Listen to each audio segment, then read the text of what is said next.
Report from the World Series on the 2 a.m. Eastern Time Sports Center, and that ought to be a beauty. I'm Jack Edwards. And I'm Tom Mees. Thanks so much for being with us, everyone, on Sports Center. Go on.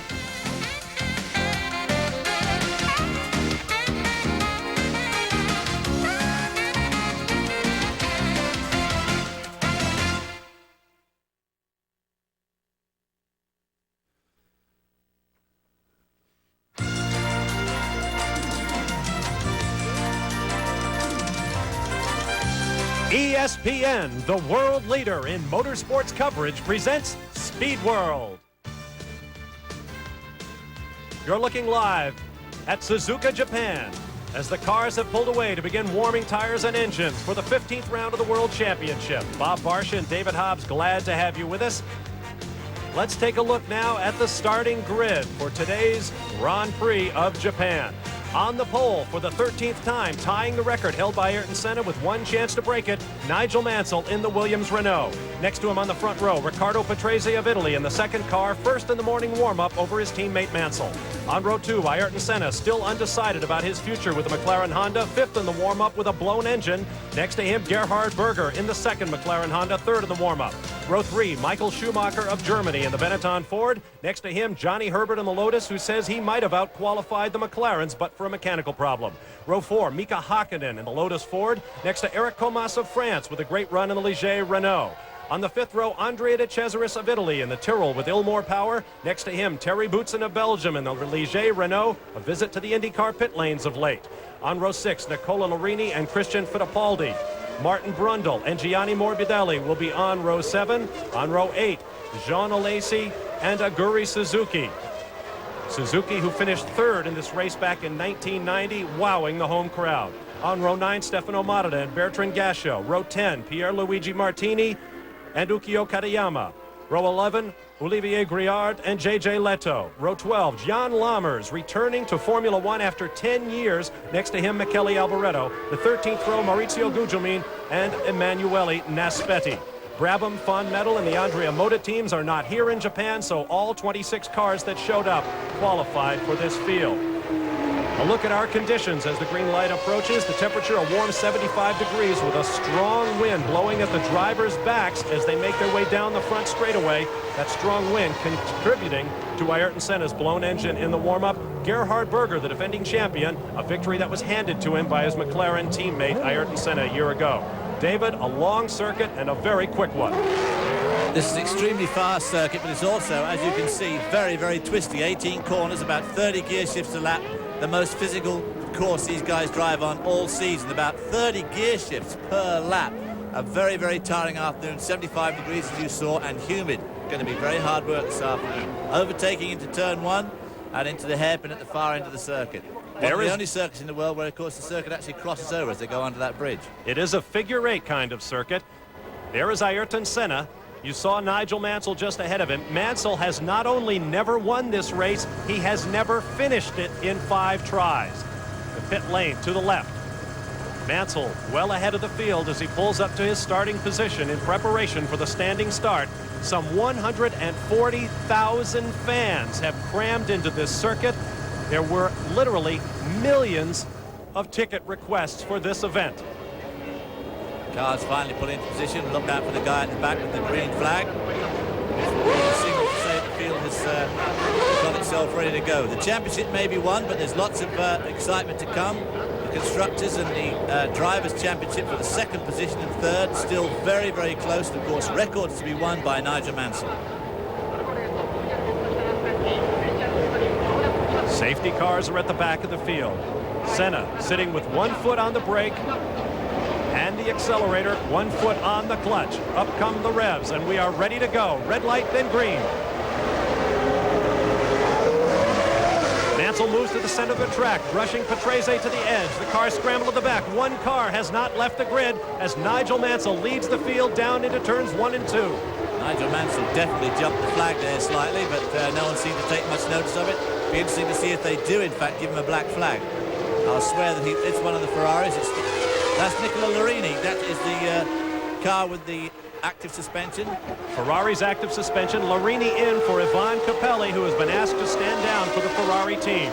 That corner you're looking at there, very long left-hander. They exit here in 5th gear. Tremendously tough on the neck muscles as they go down to this right-hander. Whoa!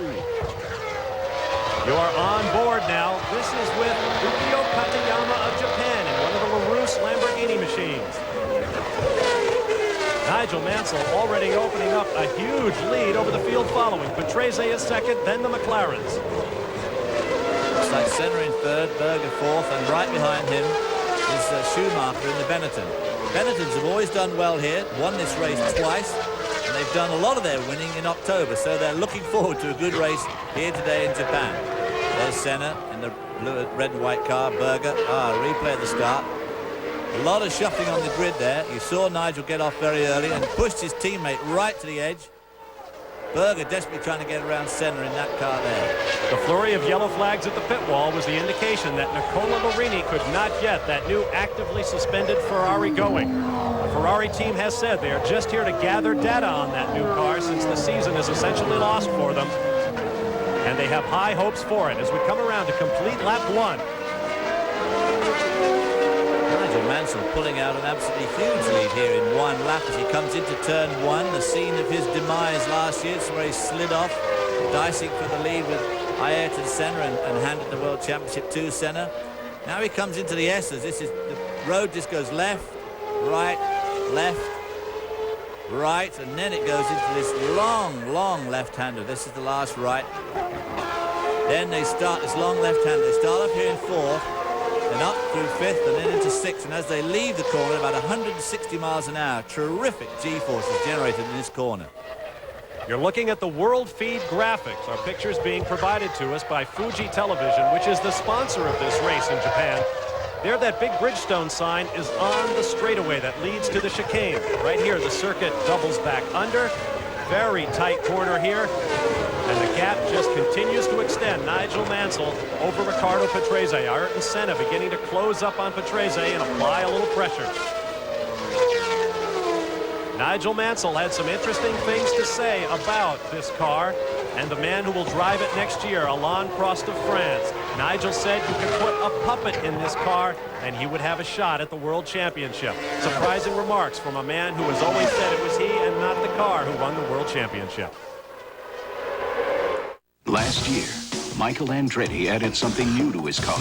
It wasn't more engine displacement or bigger wings. It was the same Haviland Formula 3 motor oil you can buy straight off the shelf to add more life to your car with complete protection against heat stress, starting friction, and engine turn. Now, we're not saying it was Haviland Formula 3 that gave Michael the energy to sweep the IndyCar Championship last year. But we're not saying it wasn't.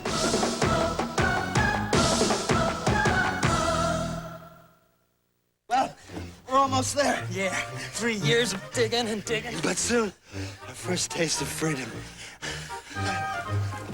Here we are. Push.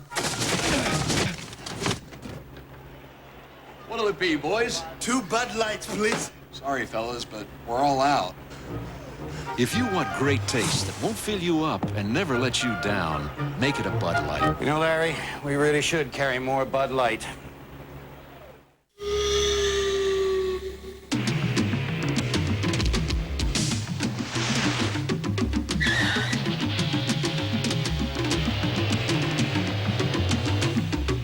It's wild out there. You need a jungle fighter on your side. That's why more and more people choose Toyo tires, the jungle fighters. Toyo tires, driven to perform. You've driven these streets 1,000 times. But tonight, there's something different. Tonight, you're using Exxon Supreme gasoline. For a cleaner engine, smooth acceleration, and higher octane. Let the tiger set you free. Rely on Exxon Supreme. Rely on the tiger.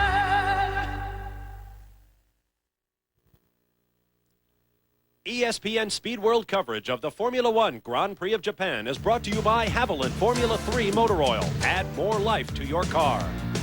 And by Bud Light. If you want great taste that won't fill you up and never lets you down, make it a Bud Light.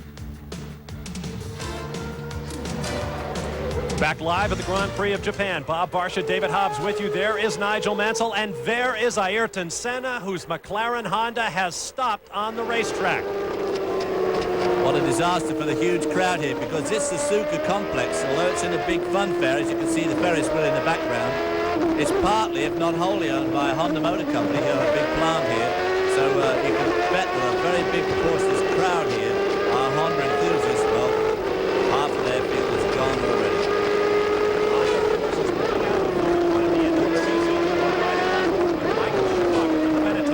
Giving Gerhard Berger a pretty good run for his money. Now there's a look at Ayrton Senna in replay, pulling off the racetrack. No sign of distress from the race car, but something must have broken.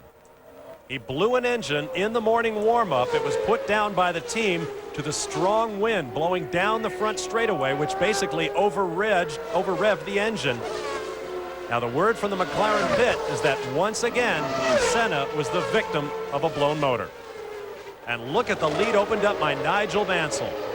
Absolutely staggering lead over his teammate Riccardo Patrese, who has now had the immediate pressure taken off him. Senna was giving him a big gut. You see those brakes glowing red there as he comes into that chicane. I hope we see that shot again.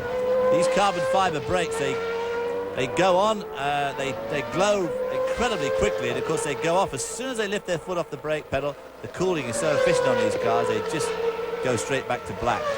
Terrific to watch, though, when you're standing there. They are carbon on carbon. Actually, steel brakes provide just as good a stopping power, but under the tremendous temperatures generated by these Formula One cars, as we go back on board with Michael Schumacher, the steel has a tendency to twist a little bit, and it does not hold its shape the way the carbon brakes do. Coming into the S's now, you watch this. This is left, right. Terrific need here during practice and qualifying to set the car up so that it changes direction nicely through these S's. Very important to go through their bars to get a good lap. Step long left-hander up to the gearbox. As he leaves here at about 155 miles an hour. Just a dab on the brakes, swing right here, down one gear, down another gear now as they go under the bridge, which goes under the main straight. Up to the gearbox again, into the hairpin. The running order right now, working lap number 5 of 53 scheduled. Mansell, Patrese, Berger, Schumacher, and Herbert, the top 5. Mika Hakkinen in 6th, followed by Eric Comas, Andre De Cesaris, Martin Brundle, and Christian Fittipaldi 10th. Then Jean Alesi in the Ferrari, Gianni Morbidelli, Aguri Suzuki, Bertrand Gachot, Stefano Modena, Olivier Griard, Pierluigi Martini, J.J. Leto, Ukio Katayama, and in 20th place, Emanuele Naspetti. This is one of the best races we've seen for third. That's third, fourth, fifth, and sixth right there. The two Lotuses, Herbert and Hakkinen, only just behind Schumacher. All of those cars, of course, have got Ford engines. Gerhard Berger with a V12 Honda on its penultimate race. Not doing as well as they'd like, I'm sure. In front of us, I've already said, this huge home crowd right here. Now, my math isn't good enough to convert those kilometers to miles an hour, David. But well, they 240 is 150, so that was about 160 miles an hour. They will touch very close to 200 miles an hour on the backstretch, racing up to the chicane. We watch Gerhard Berger, who will be in a Ferrari next year. There is the running order after 5 laps through the top 6 points-paying position. 10 points for first, 6 for second, 4 for third, then 3, 2, and 1 for fourth, fifth, and sixth. Nigel Mansell comes into this race with 108 points. That is more than the previous record of championship points, 105, held by Alain Prost. But in that year, 1988, the drivers were only allowed to count their 11 best finishes. Prost actually scored 110 points that year. Nigel will no doubt obliterate that record as well. Nigel's got some good records coming up. Of course, he's going to leave Formula One, certainly leaving it on a high note. If he gets the pole in Adelaide in just 2 weeks' time, that'll be a record all-time 14 poles, equaling Senna at the moment with 13. And, of course, 9 wins in the season, which is also a record. And the way he's going this afternoon certainly looks like on the cards for 10. But look at this race here. The 4th, 5th, and 6th. There's Senna walking back. He is an enormously popular man here in Japan. Throughout the week leading up to this race, Senna has been all over the country, appearing in all sorts of news programs. Senna, of course, has been a tremendous supporter of Honda throughout their racing career since he's been driving for them back from his Lotus days. So he's really feels, I think, very bitterly disappointed that Honda are pulling out of Formula 1, but it's just one of those commercial considerations that have to be taken into account. In fact, the president of Honda said this weekend that the Formula 1 withdrawal may not be permanent. The company's priorities are now fuel efficiency and clean-burning engines, and he said that if those become priorities in Formula 1, we might well see Honda come back in order to train new engineering talent. Word from the pits is that Terry Boutsen is now out of the race with gearbox problems on the Ligier. On board again as we exit that right. Up 2 gears on this long left-hander. Right behind Schumacher, the battling duo from Lotus, Johnny Herbert and Mika Hakkinen. A lot of talk in the pit lane that Mika Hakkinen has been approached by McLaren to replace Gerhard Berger. He is also in the running for the second seat at Williams, is Mika Hakkinen. In fact, Frank Williams is reportedly trying to buy his contract from Lotus, but Peter Collins and the Lotus team wants to hang on to the young Finn. We have an interesting timing and scoring system operating at the Japanese Grand Prix. The names next to the car numbers are the original names of the drivers who started those cars earlier this year. So we see the likes of Carl Wendlinger on the Jan Lammers March, Ivan Capelli on the Nicola Larini Ferrari. Nigel Mansell has a 5-second lead on this battling duo. And as you can see, the time between Gerhard Berger and Mika Hakkinen is just 2.5 seconds. So they're all very close together. Meanwhile, Mansell is pulling away from his teammate Patrese, who is 10 seconds in front of Gerhard Berger. Berger, the defending champion in the Grand Prix of Japan, makes his way around in 3rd place as we begin to work lap number 8 of 53 scheduled. Flashing down into turn 1, very high speed, the scene of so many dramatics over the last few years.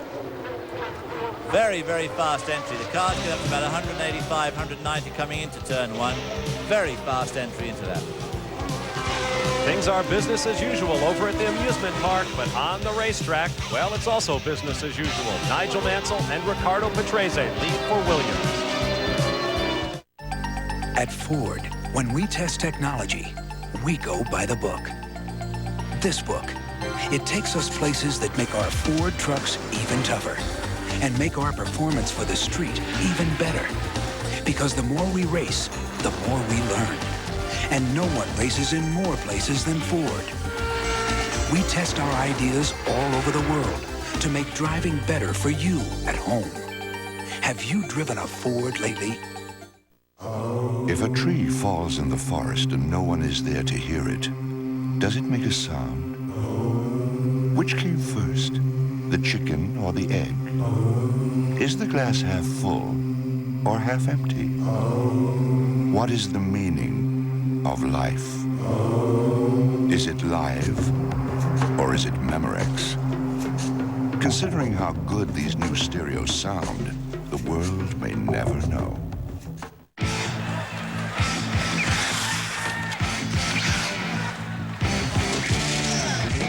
The puck drops here. National Hockey Night on ESPN. The Great One may be sidelined, but the Kings still pack some potent offensive punch. Luc Robitaille leads the Kings' attack against the Islanders Tuesday night at 7:30 Eastern, live on ESPN National Hockey Night.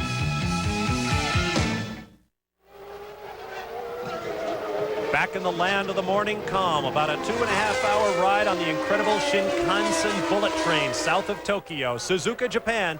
Gerhard Berger in the red and white McLaren running in 3rd place in the Grand Prix of Japan behind the Williams-Renault duo of Nigel Mansell and Riccardo Patrese.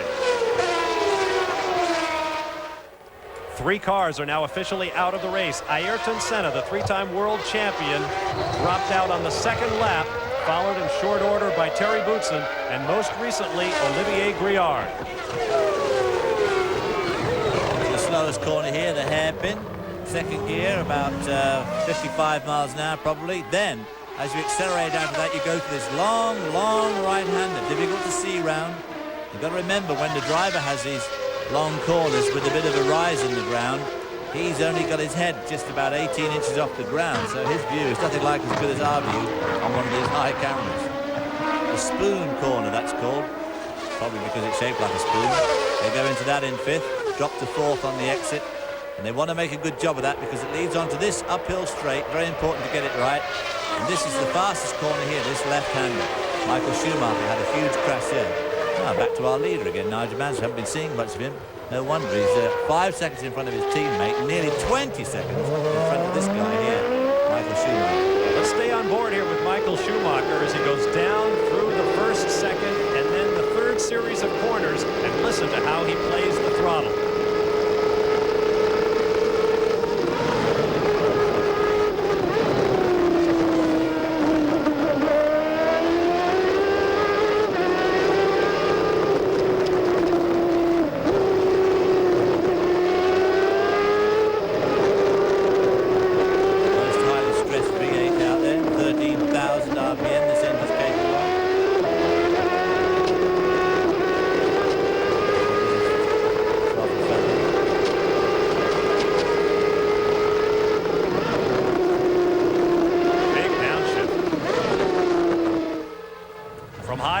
Doubling under the racetrack, that is Gerhard Berger. Fuji Television in Japan seems to be awfully enamored of the defending champion in this race. Somebody lit up the tires. That was one of the Benettons, Schumacher. Well, I think they're just keen on the fact that Nigel's got such a huge lead over his own teammate, who's now 6 seconds behind after just 9 laps. And he, in turn, is a cool 20 seconds in front of Gerhard Berger. So the Berger, Schumacher, Herbert Hartland race really is where all the action is this afternoon. Consider Nigel Mansell's future in IndyCars for a moment. He was at the Laguna Seca finale for the IndyCar World Series this year.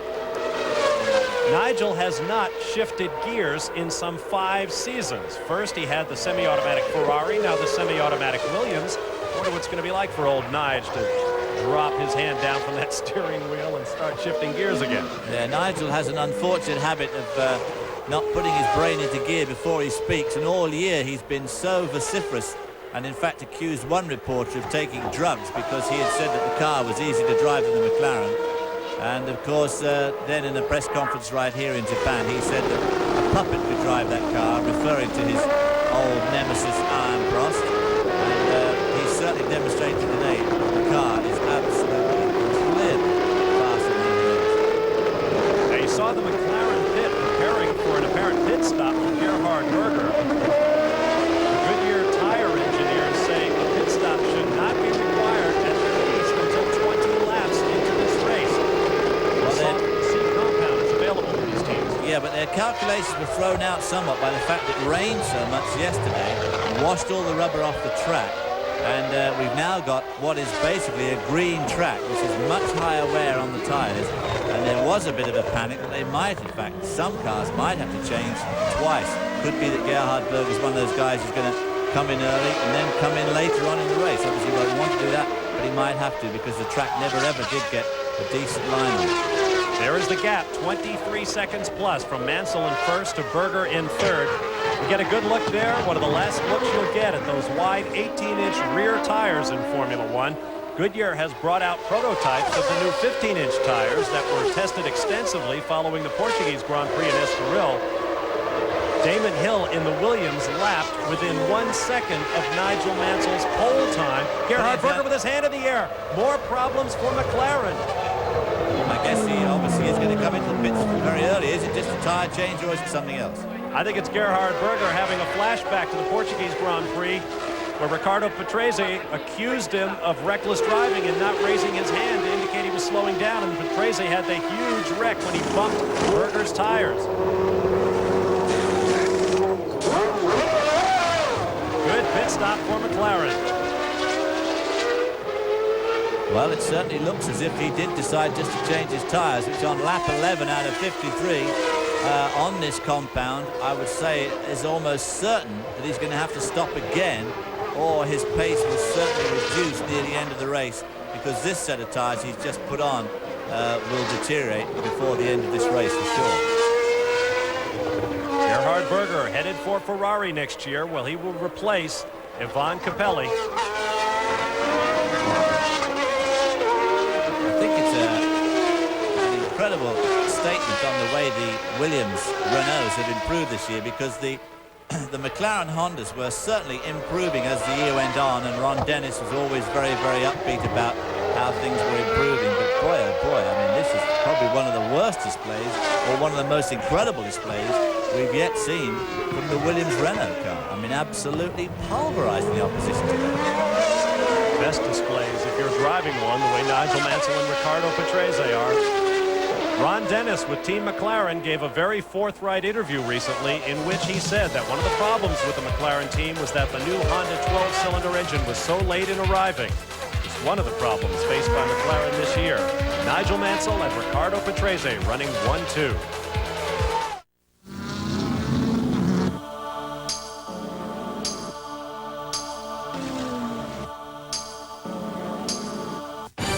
Don't wait. Get the news weekly of motoring, Auto Week. Don't wait for driving impressions. Auto Week drives them all and tells you about them first. Don't wait for car news. Auto Week covers the world. Auto shows, the new, the old, and brings it to you fast. Don't wait for racing news. Get the news weekly of motoring. Auto Week brings you the winningest coverage first. Don't wait. Get Auto Week, the news weekly of motoring, now. Call 1-800-828-4100 for a full year. 52 issues at the special TV price of $19.95. Just 38 cents an issue. Save $80 off the cover price. You've thought about it. Stop waiting. Do it now. Call 1-800-828-4100 for the news weekly of motoring.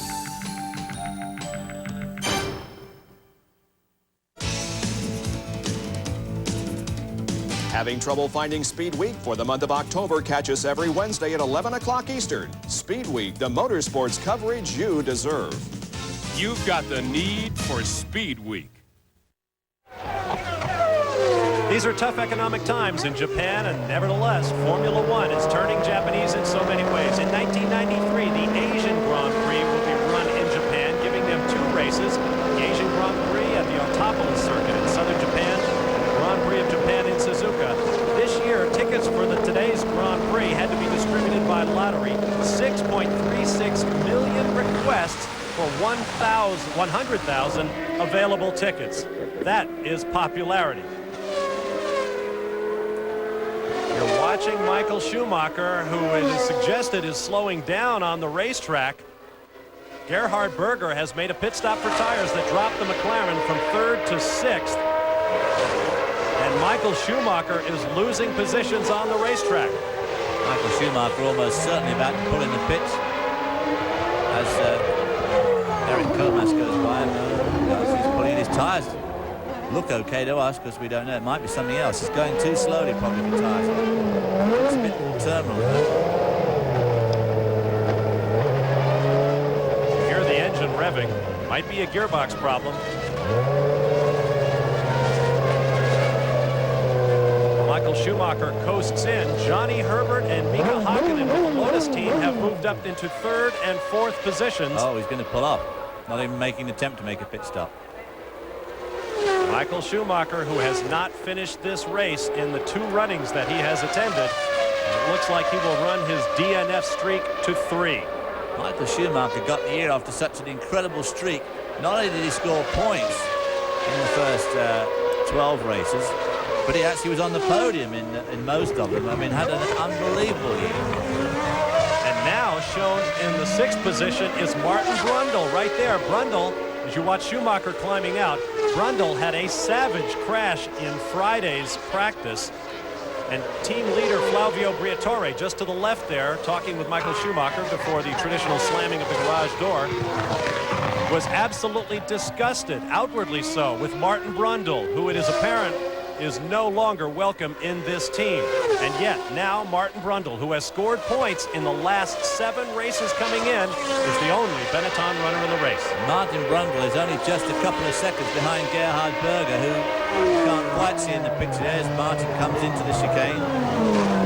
Very desperate. Berger just going out of the picture as Brundle weaves his way through that, one of the tightest chicanes in Formula One racing, then accelerating strongly. A very steep downhill run this as they come down to the pit straight. Cars pick up speed very quickly going down that hill. Saw some of the flags being held in the grandstand. Very stiff wind blowing down that front straightaway. Poor old Martin Brundle has driven very well this year. He got off to a very rocky start, but as the year progressed, he became much closer to his teammate Schumacher in both time, especially in the races. Put on some very good displays. Now he's not only not wanted by Benetton, but where he had hoped to go, the refuge he had really wanted was the Williams team. And although they haven't decided who their second driver is yet, they have decided it is definitely not going to be Martin Brundle. Very disappointing. If there's an IndyCar owner out there looking for a great driver who will bring a lot of pizzazz to your team, there's a guy to think about. Martin Brundle, who did so well in the International Race of Champions in the United States. A very, very good interview. And of course, racing is all decided by the tick of a watch. You know, one driver will get $20 million a year retained, and another might get a couple of $100,000. And basically, over the course of the year, he'll only be something like half a second a lap off overall in average. And that, of course, is what happened to poor old Martin years ago when he first got into Formula 3 racing. Of course, the guy who was the arch enemy was Ayrton Senna. Looking out the back of John Alesi's Ferrari. Listen to that 12-cylinder scream. Starts right now.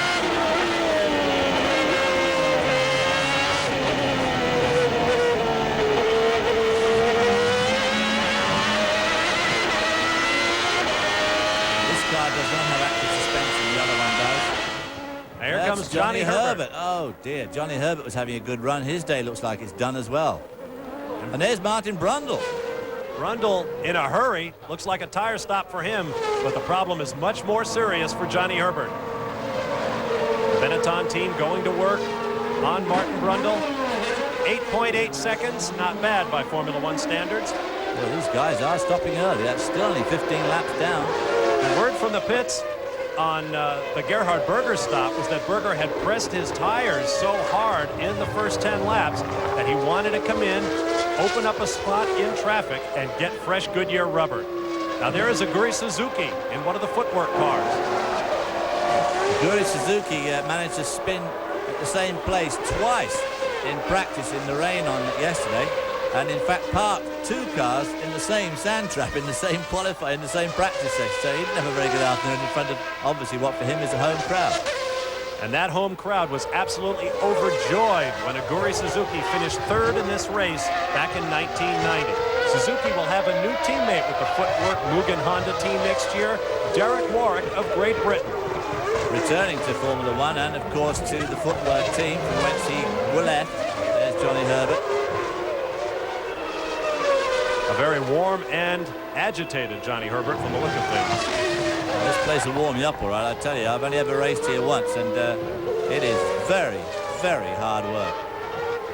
That's Christian Fittipaldi in the Minardi, about to be overtaken by Martin Brundle. The running order right now is Mansell by 10 seconds over Patrese, then 38 seconds from Mansell to Mika Hakkinen, now running in third.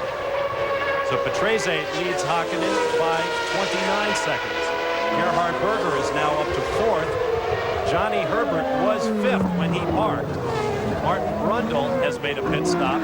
Eric Comas should have moved up in the Ligier, possibly into the points. In fact, Comas is now fifth, and Andre De Cesaris has the Tyrrell in sixth spot. So there you see Brundle, Christian Fittipaldi and John Alesi in the red car coming up from behind. John Alesi at the moment running in 10th spot. Ferrari having a desperately disappointing season. They've got their active suspension on the second car, which is already out of the race. Their big problem seems to be A, reliability, and B, they just don't have any power. They have no straight line speed. They have absolutely desperate straight line speed this year, and they just can't sort of get out of their own way, let alone everybody else. There is Mika Hakkinen, quite the man of the moment in Formula One. McLaren and Williams reportedly would like to have a look at this guy. Now notice in the background, right there to the left of the track, looks like a pit exit because it is. There are two separate pit areas here in Suzuka. The track can be divided in half and used as two different tracks simultaneously for club racing, driving schools, and so forth. It's that tight chicane. According to the Lotus team as you watch Mika Hakkinen. Johnny Herbert suffered a gearbox problem. So both Johnny Herbert and Schumacher with their Ford V8 engine cars having gearbox problems. As in Portugal, heavy overnight rains on Saturday washed the track clean. We're getting tremendous tire friction, and Nigel Mansell is expected to make a pit stop shortly. Hakkinen is swooping through those S's. This is that long left-hander. Hakkinen having a great season. As you say, a lot of people looking at him as he goes through this double right, down to fourth for the first bit, down to third for this bit, then hard on the gas, under the Bridgestone Bridge, which is, of course, the main straight. You saw the cars swooping across the top.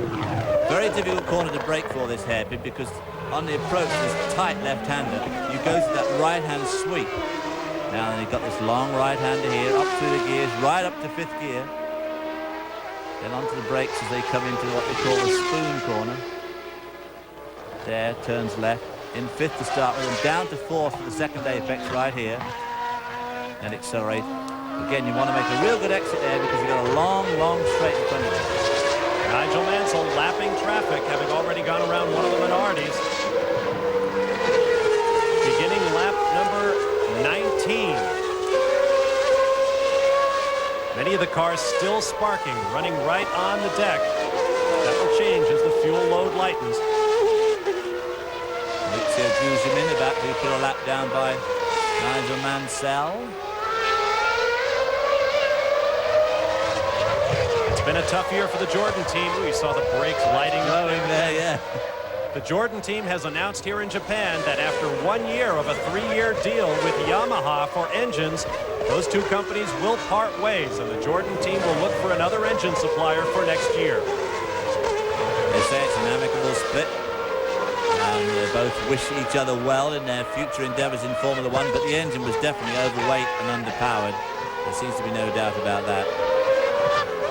The Jordan chassis, of course, last year got off to such an incredibly good start. First year into Formula One with the Ford V8 engine. And, of course, that was when Schumacher jumped in at Spa and went so well there in practice and qualifying, only did one lap of the race. But the car last year was competitive all the way through, and then they thought they were going to be a good year this year. And unfortunately, the combination of their car and the Yamaha engine was just a disaster.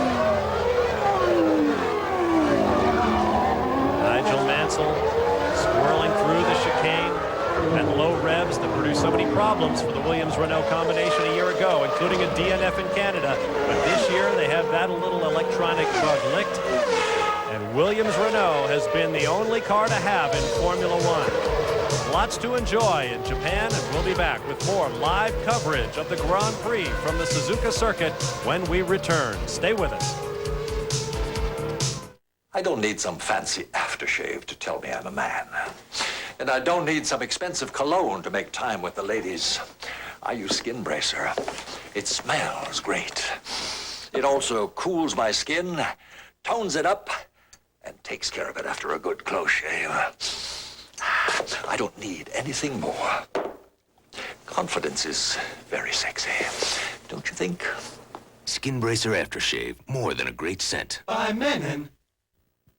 Go to your next Grand Prix with Grand Prix Tours. They offer the best travel plans, the finest hotels, and great race tickets.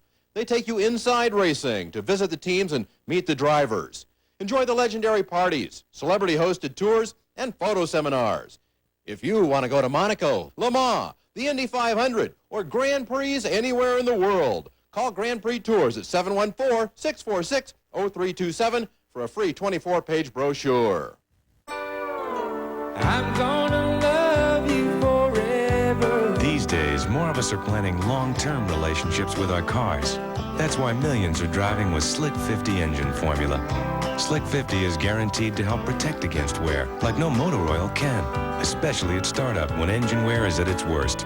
Treat your engine with Slick 50 so your long-term relationship can last even longer. Forever and ever, amen. Back live in Japan and live on board with Jean Alesi in the Ferrari. Notice that left front wheel wiggling. He's really struggling with the handling of that car. Just gives you an idea when you see his hands and the way those wheels, the steering wheel in particular there, twisting like a live thing in his hand, just how hard this circuit is to drive. And of course, his car, if we were on board one of these Williams cars, you wouldn't see quite that same reaction at all.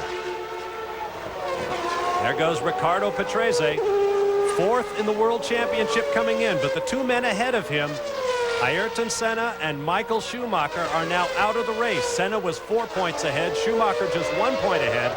So Riccardo Patrese running second to teammate Nigel Mansell right now, could jump all the way up into second in the title chase. A chase which is effectively over, of course. Nigel Mansell is world champion, but there is still a great deal at stake for a man like Riccardo Patrese. Riccardo Patrese wanted to go out on a high note. He certainly wants to finish second in the championship, but he is also extremely miffed that he has been dropped by Williams. He can't quite see what the problem is. They've come first and second in most races. He's always been second, and as far as he's concerned, that should be good enough. But I guess they wanted to have old Alain Prost in there with his French connections, as it were. There you see the standings via the World Feed graphics. Mansell, Patrese, Hakkinen, Berger, Brundle, and De Cesaris in the Tyrrell, running in the 6th and final points-paying position. Martin Brundle, in fact, has only just overtaken De Cesaris, and he's moving in on Gerhard Berger, so who we believe may be having more trouble with his tires. Now, this is the battle between a Jordan on the left, that is Maurizio Gugelmin, and one of the footwork cars on the right. That is a Guri Suzuki. This is a battle for 15th. There is Gerhard Berger. There goes one of the March cars. I couldn't see whether it was Jan Lammers or Emanuele Naspetti. Lammers is an interesting story. The Dutchman, so familiar to ESPN audiences for his IMSA sports car heroics with Jaguar, is 10 years out of a Formula One drive. He last drove in 1982 for the Theodore team. And now he is back in the car for at least 2 races here in Japan and in 2 weeks' time in Australia. Now we have word from the pits that Gerhard Berger's McLaren right there is very hard on its right front tire, and he has another pit stop in his immediate future.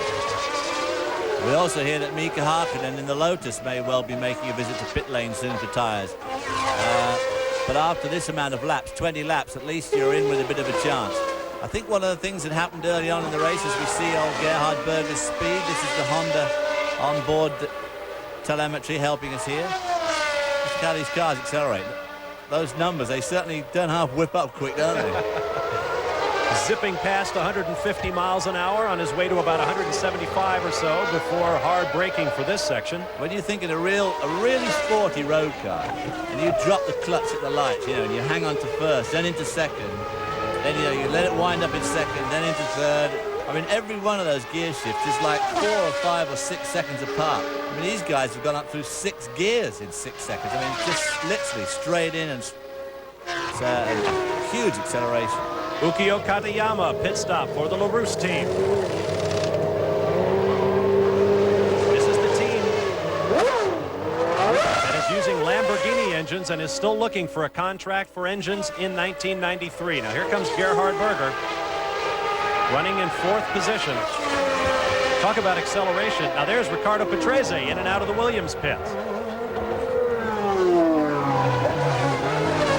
Patrese pitting from 2nd place, but he had a pretty sizable gap over the 3rd place car of Mika Hakkinen, who I believe also pitted. So we'll have to wait and see how the standings shake down. He certainly won't have lost his position because he had nearly 40 seconds over the over 3rd spot. So I wouldn't imagine that Riccardo Patrese lost his 2nd position there. Continuing my story, though, about Formula One acceleration, the Jordan team was recently featured on an independent TV program in Great Britain called You Bet, in which the team was challenged to see if their Jordan Yamaha could accelerate quickly enough to yank a tablecloth off a fully set table without disturbing the place settings. Nobody from the Jordan team is talking about whether or not they were able to pull it off. Well, it dragged the cloth, the table, all the cutlery all the way around Silverstone. I don't think it worked. I think the joke in the pit lane was that the tablecloth stopped the car. Yeah, all the engines used, that was the worst combination they could have chosen. Sun shining here. So we have got a combination this afternoon that could lead to a lot of trouble with these tyres because they were obviously going to be just a little bit marginal anyway. Certainly figuring on one stop. It's hotter than it's been all weekend. It rained all day yesterday, washed all the rubber off. So we do have a problem here that this very abrasive circuit, as our leader, Nigel Mansell. And the stopwatch clicks away. Nigel Mansell and his final visit for the immediate future to Suzuka in a Formula One car. What a stop! 6.7 seconds. Woof. God, that's hardly worthy of the name stop. It's sort of a pit pause. Absolutely, yeah. The pause that refreshes.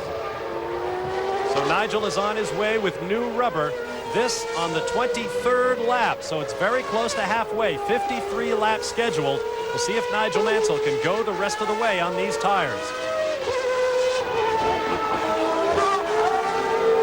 Nigel Mansell looking forward to getting back to his new home in Clearwater, Florida. Getting back to his golf game. He has an operation coming up to remove a broken bone in his left foot that has been broken since a karting accident 19 years ago. He'll be laid up for a few weeks, and then he will begin testing with the Newman Haas team to go back to turbocharged V8 engines in Indy cars. Yes, of course, he's unfortunate with this operation on his foot. He's not going to start testing till next year in January. And, of course, he can't test at Indianapolis. Did we see some wreckage then flying through the air? Alesi coming into the pitch. Yes, we did see some wreckage flying through the air. Gujamin. Maurizio Gujamin in the Jordan Yamaha has taken off the nose and the left front corner. And he appears to be climbing out all right. He took the whole left front wheel off, which we, in fact, saw come down. There's Alesi coming in the pits. V12 engine revving. Ooh, another good stop. Look at that, 5.4 seconds. Boy, oh boy. I bet the folks in NASCAR and Indy cars their mouths just water. The idea of a stop in 5.4 seconds. Yeah, but you're allowed to have about 2,000 people work on the car. That's right, and they're not putting fuel on. They put enough people in the pit lanes, about 14 to 16, depending on the team. They can afford to lift that car off the ground with sheer manpower. I must say that watching the IndyCar race last week from Laguna Seca and watching these guys, it's certainly time that Formula One certainly considered having a pit wall. The way these cars accelerate and come into the pits seems to me to be highly dangerous, the amount of people kicking around. Christian Fittipaldi there giving Alesi a bit of a run for his money. That's a V12 engine car as well, the Lamborghini engine following Alesi in the Ferrari. We should have known Ferrari would have a good stop. They held a pit stop competition at the Suzuka Circuit, and the Ferrari team won it. So I guess it hasn't been all bad for Ferrari in 1992. Christian Fittipaldi won the International Formula 3000. Oh, my gosh, get out of the way, fellas. Yeah, he's picking up some of that rubbish that's on the track there from Gujamin's car. Boy, Gujamin must have spun on that long right-hander. Not a good place to go off. I can't imagine sending course marshals onto the track in a Formula One race where we do not have full course yellows, only red flags. Nigel Mansell leads. We'll be right back. Excuse me, do you know what stock options are? I wish I did. The information you know you should know is in the Wall Street Journal's video guide to money and markets. This exclusive 30-minute video is free. When you call for 13 weeks of the journal for just $37, that's over 20% off the newsstand price. Call toll-free 800-832-8700 for 13 weeks of the Wall Street Journal and your free video on money and markets. That's 800-832-8700. Have you ever created or invented a product? Don't just let it sit there. Do something about it. You can start by calling the Inventors Helpline in Washington, D.C. at 800-227-7000. You'll receive free confidential forms and useful information describing the invention process. And when you call right now, you'll also receive a free brochure which tells you how to begin to develop your new idea. So get the ball rolling. Pick up your phone right now and call for your free Inventor's Kit. Call 800-227-7000. Sunday is hot. In Barbados, Swimsuit 90. Then eye-catching competition at the World Aerobic Championship. And a bodybuilding spectacular, Ms. Olympia. Sunday sizzles, starting at 7:30 Eastern on ESPN. We are back live at the Grand Prix of Japan. Here's a look at the gaps behind leader Nigel Mansell. Gerhard Berger has moved into third as a result of some pit stop jumping around. Mika Hakkinen now runs in the fourth position. Martin Brundle fifth. And Bertrand Gachot has moved his LaRousse Lamborghini up into the sixth spot. There goes Aguri Suzuki in the footwork car. Honda engines on this car, the V10. Used to be in McLaren, and next year they're supposed to have a new generation V10 to go in the footwork, and of course Suzuki is going to be joined, as you've already said, by Derek Warwick. So an exciting year coming up for Derek Warwick. Wanted to get back into Formula One, and he is. There you see the world feed graphics. Suzuki makes his way around. Not a whole lot of pressure on this guy. He brought the crowd to its knees here in Japan back in 1990 by making the podium in this race, upon which his new car owner, Mr. Wataru Ohashi of the footwork team, announced that he was the first Japanese with the potential to be world champion. No big deal. Now all you got to do is go out and do it. Well, he's had a very disappointing this year. I did think that he would go certainly as well as, if not better than, Michele Alboreto in the footwork. And he's really had a miserable year, as we see Larini now. This is the active suspended Ferrari. They have 3 different types of suspension. This is the first round of it. Then in the spring, they're going to test a later development of this, and by about the midway point of next year, they hope to have an absolutely fully active car. But it just shows how far everybody is behind the Williams car. Once again, there is Gerhard Berger circulating in third position. There you see the telemetry on his Honda engine. Of course, Michael Andretti will come to McLaren next year to drive this car. We spoke to a number of the old guard in Formula One to get their thoughts about Michael Andretti trying to follow in Father Mario's footsteps by joining Formula One next year. I think it's a great move for Formula One. I think it's an extremely shrewd move on the part of Ron Dennis, too. I say that because Michael is very quick. I watch all the kart races without fail, and he's obviously quick in the car. He uses all the road a little bit more every time you're watching him. That's impressive, and I think he's a wild card for next year. Well, that's the best news about Formula One that I've heard this week. You know, Formula One desperately needs an American driver, and he's the one to have. You know, perhaps we ought to try and get little Al over here now. I think we really need to be more associated with America. We've been separated for too long, and I think it's a wonderful idea. Jack Brabham himself at the end of that train of interviews. Jack Brabham is here this weekend reportedly trying to reacquire the rights to the team to which he added his name many years ago. He would like to build up a new Team Brabham. You're watching live the Grand Prix of Japan. We could pass along this note. Toronto is World Series champions, and there will be highlights on SportsCenter immediately following our coverage of the Grand Prix of Japan. Bob Barsha and David Hobbs, glad to have you with us. Seeing Jack Brabham also brings to mind a sad note. This is the first time we've had to speak to you since the passing of Formula One world champion in 1967, Denny Hulme. Also a former Indianapolis 500 Rookie of the Year and 2-time Can-Am champion. I never got to watch Denny Hulme in his prime, but I did get a chance to speak with him following the Grand Prix of Australia in the Adelaide airport last year. He told me, they call me the Bear. They say that I'm tough to get along with, but I'll tell you, media, something. When I'm in the cockpit of a car, that is my office. All I ask is that you knock at the door to my office, and I'd be glad to talk with you. Denny, farewell. I'll never forget the lesson you taught me. Taught me a few lessons on the track, too. A race against Denny a long time ago. Long before old Nigel was involved in Formula One, and we had some great races back at Silverstone and in our Formula Junior days. And then, of course, I also raced against him in the Can-Am when he was the champion along with Bruce McLaren. Only 25 laps to go. Nigel Mansell weaving his way through the field. That puts us past the halfway mark, climbing the hill, the Pacific Ocean in the background. Suzuka is a beautiful racing circuit and a very difficult one. Just moves all the time. It's pretty bumpy, as you've seen from those onboard shots of Alesi's car and some of the other close-ups. Nigel trying to get around Christian Fittipaldi there into the hairpin.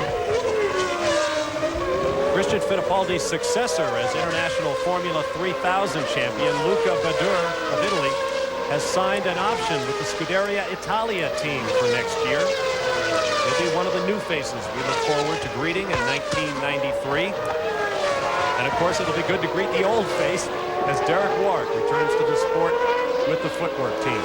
Derek, quick to point out that he is in fact younger than some of the people winning races today. Some of those people meaning, of course, Nigel Mansell, who is just a little bit older than Derek Warwick. In fact, Nigel Mansell, you know, obviously racing is reckoned to be a young man's sport. But when you look at Nigel Mansell here, he's one of the fiercest and fastest drivers in Formula 1 at the moment and will be in IndyCars next year. I mean, this time next year, he'll be 40 years old. I mean, it just says a lot. On board with John Alesi. Down across the start-finish line. With Nigel Mansell, the race leader, looming up behind.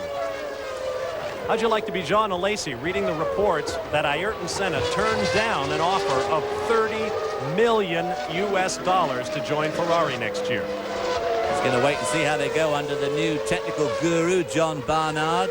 And even John Barnard, of course, who is so famous for developing and making such great race cars, is obviously going to have his work cut out with the Ferrari, because the race car is a package. And obviously the engine is a very important part of that package. Looking out the back now as we see Nigel swooping up on him.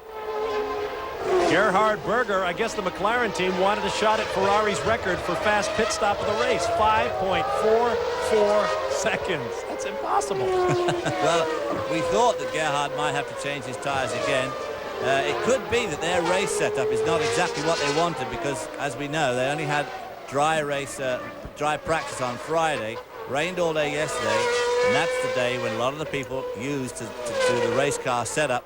And if they've got it wrong and he's got too much understeer or something in that car, that could easily rip those front tyres to shreds, particularly in view of the fact that the track is so green this afternoon and hot. A look at the Imperial Palace grounds in downtown Tokyo. There is your leaderboard. We'll be back for more live coverage of the Grand Prix of Japan.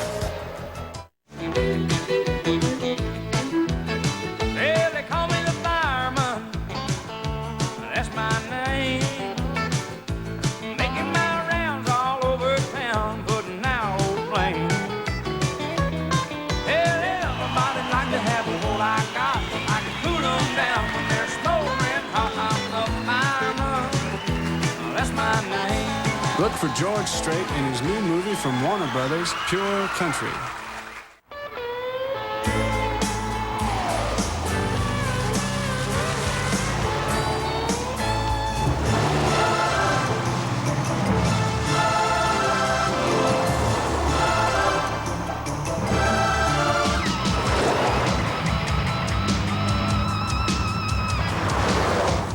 No matter what you drive, we've got you covered from H to Z.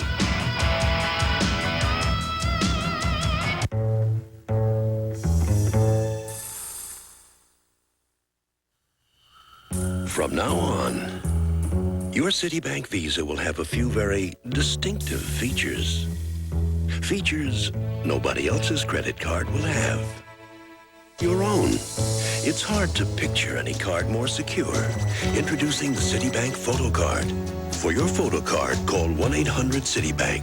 Not just Visa, Citibank Visa. Wednesday night, it's a must-win situation for Todd Kid Foster when he faces his Olympic teammate Kelsey Mr. Mix Banks. The battle begins on Top Rank Boxing Wednesday night at 9 Eastern live on ESPN. Welcome back to live coverage of the Grand Prix of Japan. Here's a look at some of the changes anticipated for the 1993 season. Nigel Mansell, the world champion, will move to IndyCars. Riccardo Patrese will go to the Benetton team. Gerhard Berger to Ferrari. John Alesi will stay put. So too will Michael Schumacher. Michele Alboreto, look for Scuderia Italia in his future. Pierluigi Martini may shift from the Scuderia to Minardi.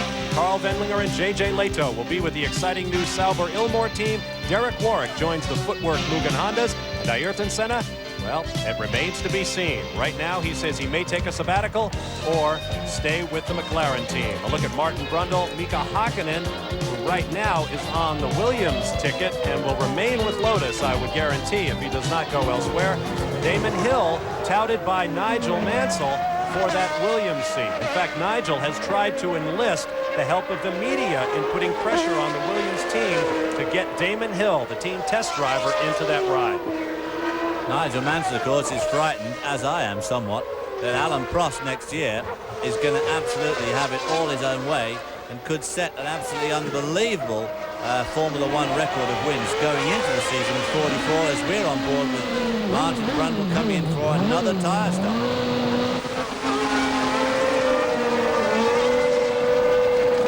Seconds tick away as the Benetton team goes to work. Whoops. Problems at the left rear.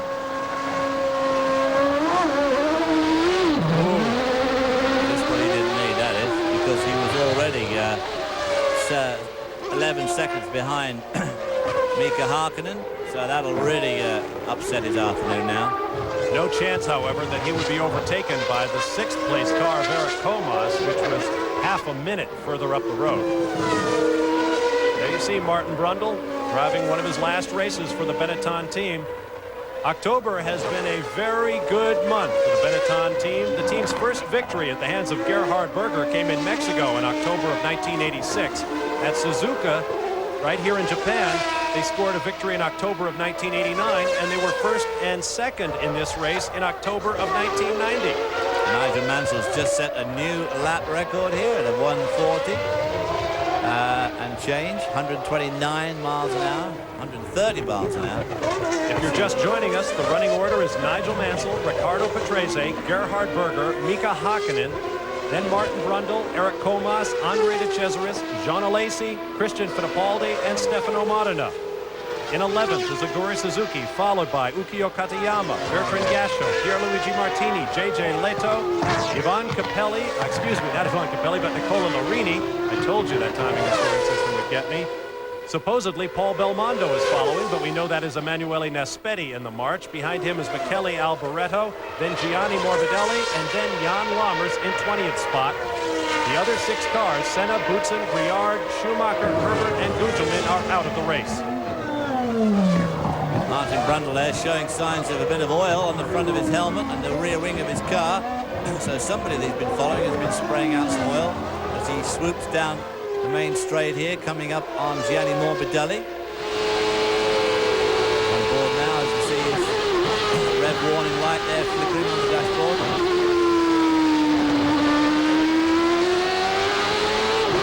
Process is where it's so important to have good car balance.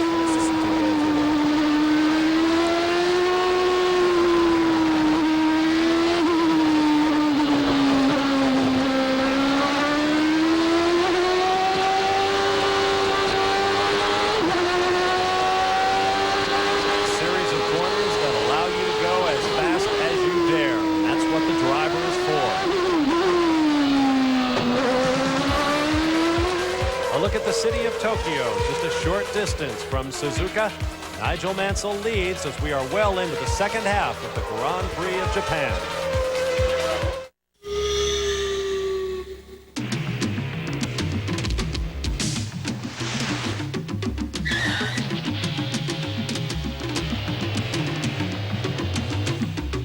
It's wild out there.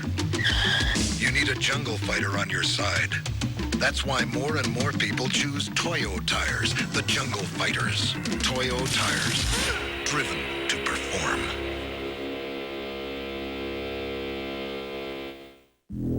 Splitfire earned a United States patent. It gets more out of every ounce of gasoline. Less efficient plugs waste gas. The patented Splitfire saves gas. 4 extra miles per gallon. A 4.8% gain in mileage. More complete combustion. Stop wasting. Start saving with Splitfire. You'll get more mileage and more power or your money back. Get guaranteed Splitfire savings at leading automotive stores from coast to coast.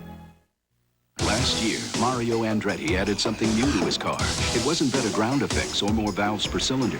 It was the same Haviland Formula 3 motor oil you can buy straight off the shelf to add more life to your car with complete protection against heat stress, starting friction, and engine dirt. Now, we're not saying it was Haviland Formula 3 that gave Mario the energy to race to his 27th spectacular IndyCar season, but we're not saying it wasn't.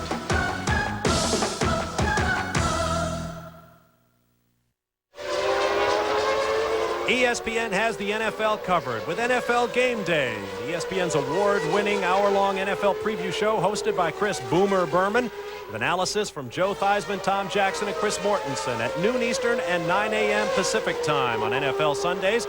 And then there's NFL Primetime, the ultimate NFL highlight show, a full hour of pivotal plays from the day's action, and a great warm-up for ESPN's live Sunday night NFL, 7 p.m. Eastern and 4 p.m. Pacific. Here's a look at the intervals behind race leader Nigel Mansell in the Grand Prix of Japan. Gerhard Berger runs third despite 2 tire stops. Mika Hakkinen has the only Lotus in the race, right up there in 4th position. And as you can see, Martin Brundle there, at 1:33 behind our leader, is obviously in danger of being lapped in the near future as we're on board with Martin. Oh, going down the inside of the chicane there. Who was that he was overtaking? That was, I think, Morbidelli, I'm not sure. Warning light coming on the dashboard and he reaches peak red. Just gets to the end of the rev range there in 6th gear as Nigel swoops inside the March car as they come into this very, very fast left-hander. This is where we saw Schumacher have that huge crash in practice last year. Very fast left-hand sweep, about 160 miles an hour. Not that corner we're looking at there, which of course is the chicane, about 50 miles an hour. In addition to the shuffle of driver standings behind new world champion Nigel Mansell, there's also the Constructors' Championship to think about. Williams-Renault has clinched the world title, but McLaren Honda, the Benetton Ford team, and then Ferrari and Lotus are engaged in a pair of battles. Now, if the race were to end right now, the Lotus team, led by Mika Hakkinen, would tie Ferrari for 4th place in the Constructors' Championship. Benetton Ford also has a shot at McLaren. There you see the points. Just 6 separating McLaren from Benetton, 3 separating Ferrari from Lotus. Well, this run that Gerhard Berger is doing this afternoon will certainly help the Manufacturers' Championship there, with him running in 3rd spot and Martin running back in 5th, so that will increase their lead. As we're on board again with John Alesi around that tight hairpin. Into the long right-hander as we go back to Aguri Suzuki. Now, I wonder why we're seeing so much of Aguri Suzuki. Any ideas on that? Because they can't find Ukio Katayama? Could be the mountains in the distance there. Very, very beautiful place, Japan. Somewhat over-trafficked, but nevertheless, an extremely beautiful island. There you see the gap between the Japanese countrymen running 11th and 12th. There is Eric Comas, who is in 6th place. And that is the Tyrrell of Andrea De Cesaris fighting his way back into the points by taking the Ligier. Now here's a look at where our points leaders are running. Nigel Mansell is first in the race. Senna and Schumacher are out. Riccardo Patrese could move up into 2nd in the World Championship. If the race were to end right now, Gerhard Berger would be 3rd. Andrea De Cesaris takes away 6th from Eric Comas. And drives off into the distance too as we go back to Riccardo Patrese in 2nd spot, just 19 seconds behind Nigel Mansell.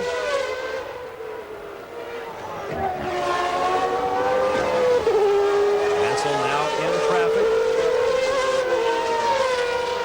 Obviously not 19 seconds behind Nigel Mansell. That looks like Nigel Mansell's about to lap his teammate.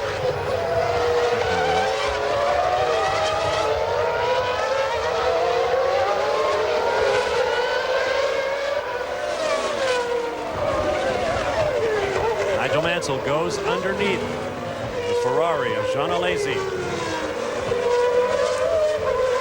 There were rumors that Alesi might be replaced at the Ferrari team, that offers had been made not only to Ayrton Senna but to Nigel Mansell as well. Ferrari denied that they had made any offer to Mansell, but not so that reported $30 million offer to Senna. Of course, poor old Jean Alesi was just desperately hoping that today would be like yesterday, because again, yesterday in the rain, he was 2nd fastest at one stage of the proceedings. He certainly finds that the rain is the equalizer for him. It helps that chassis. The power can't be used as much in the rain as in the dry. And as we saw way back at Magny-Cours, he went so well there. And of course, Barcelona in the rain, but he was out of luck today. Now, Riccardo Patrese has moved into the lead in the race. Nigel Mansell has let his teammate go by, or has been forced to let his teammate go by. And I must confess that escaped me entirely. I thought that he had run him down. Now keep in mind, Nigel Mansell has said so many times, I always give 100% in the race car. And yet after that very confusing sequence in the Italian Grand Prix at Monza, we questioned whether his car was wrong or he had let his teammate Riccardo Patrese go by. Afterwards, Nigel admitted, Riccardo asked me if he could win his home race should the situation arise, and I agreed that he would. So much for 100% every time you get in the car. Well, if he's going to let Riccardo Patrese win this race, maybe he's going to do it just to give Patrese a win. But on the other hand, I'm absolutely staggered at this stage when he's got so much in terms of records of his own that he could set. Nigel Mansell continuing on his way. He will no doubt break the all-time record for gross points scored in a season as opposed to championship points. And Riccardo Patrese might well be on his way as Eric Comas climbs out. Another car is out of the race. That brings our field down to 18. Riccardo Patrese, I would imagine, would take a victory, even if it is given to him. Gerhard Berger remains in third, followed by Hakkinen, Brundle, and De Cesaris. There's a place where the deer aren't exactly timid, where the catch of the day can feed you for a year, and a place where hunting bird is duck soup.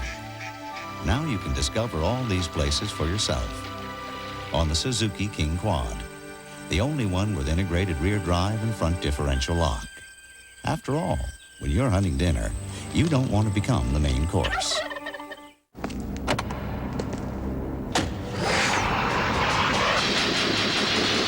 Some automakers would have you believe that total isolation from the road is the ultimate luxury. But the Acura Legend was designed for a very different type of driver. One who believes that if a luxury car completely isolates you from the driving experience, it isn't really a driving experience.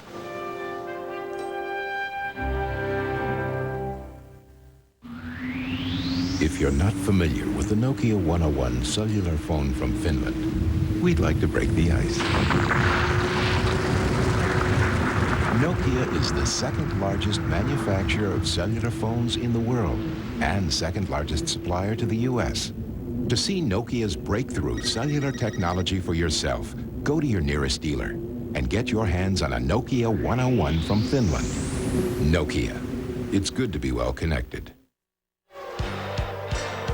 The FISA World Council met in plenary session on October 7th and passed these important milestones of the sport. Max Mosley has been re-elected as president of the body for the next 4 years. The mandatory pit stops enacted earlier this year for Formula One have been abolished. They will not happen.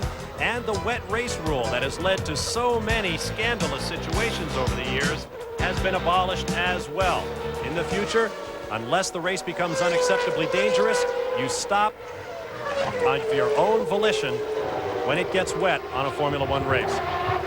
We also now hear that Patrese and Berger are discussing with each other.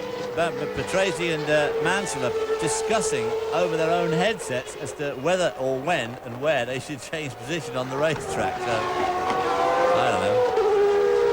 They have a 22-second lead over Gerhard Berger. Of course, this is the sort of thing that can get yourself into trouble too. Just have a bit of a problem when they just get the coordination a bit wrong. Exactly. This is not synchronized swimming, lads. This is serious stuff. I thought you were going to pass me at the next corner. I'll bet it's an interesting conversation. I mean, considering what they're doing here, it's a very warm day. They're subject to incredible G-forces at every corner, in every direction, and yet they're maintaining a conversation on the radio. There is third spot, Gerhard Berger. Going around one of the LaRousse cars. With the other LaRousse in tow, Katayama and Gasho running close together in 11th and 12th positions. Gasho at one stage, if you remember, was up to a points-paying position earlier on in the race, but has slipped back now a little bit as Patrese and Mansell continue to dominate this field, dominate to the extent that they're sort of making fools of the rest of the field now somewhat. But as Niles himself said, a puppet can drive this car, you know. This is what everybody's been saying all year. Or a chauffeur. Getting very short shrift from him for saying it. And he was the one that said it himself at the press conference just the other day. It was clear right from the race one out in South Africa when we had the onboard cameras on the Williams and the McLaren. The difference was so stark even there, and McLaren just never ever closed the gap, even though of course we, and I'm sure Ron Dennis, thought they would. The Williams teammates rocket around in lockstep. You'll recall the huge crash that Ricardo Patrese had in Portugal. It was one of the few opportunities we had to see the underbody of a Formula One car. Our colleague in the pits in 1992, Andrew Marriott, took a closer look at the underside of a Formula One chassis at a Track Fact.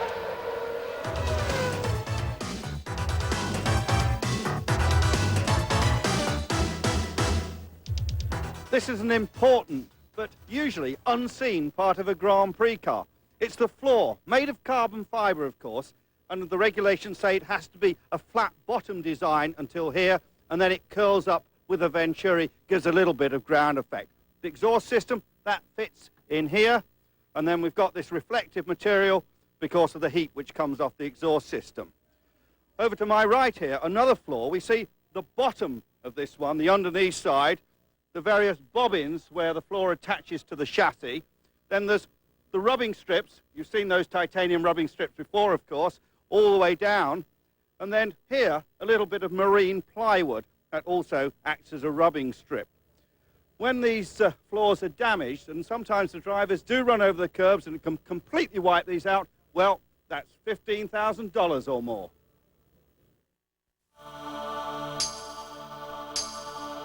If you can't wait, you need the News Weekly of Motoring, Auto Week. If you can't wait for driving impressions, get Auto Week. Auto Week drives them all and tells you about them first. If you can't wait for car news, get Auto Week.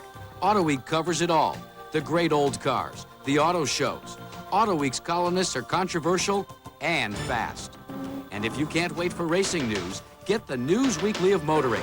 Auto Week races to bring you the winningest coverage first. If you can't wait, get Auto Week, the News Weekly of Motoring, now.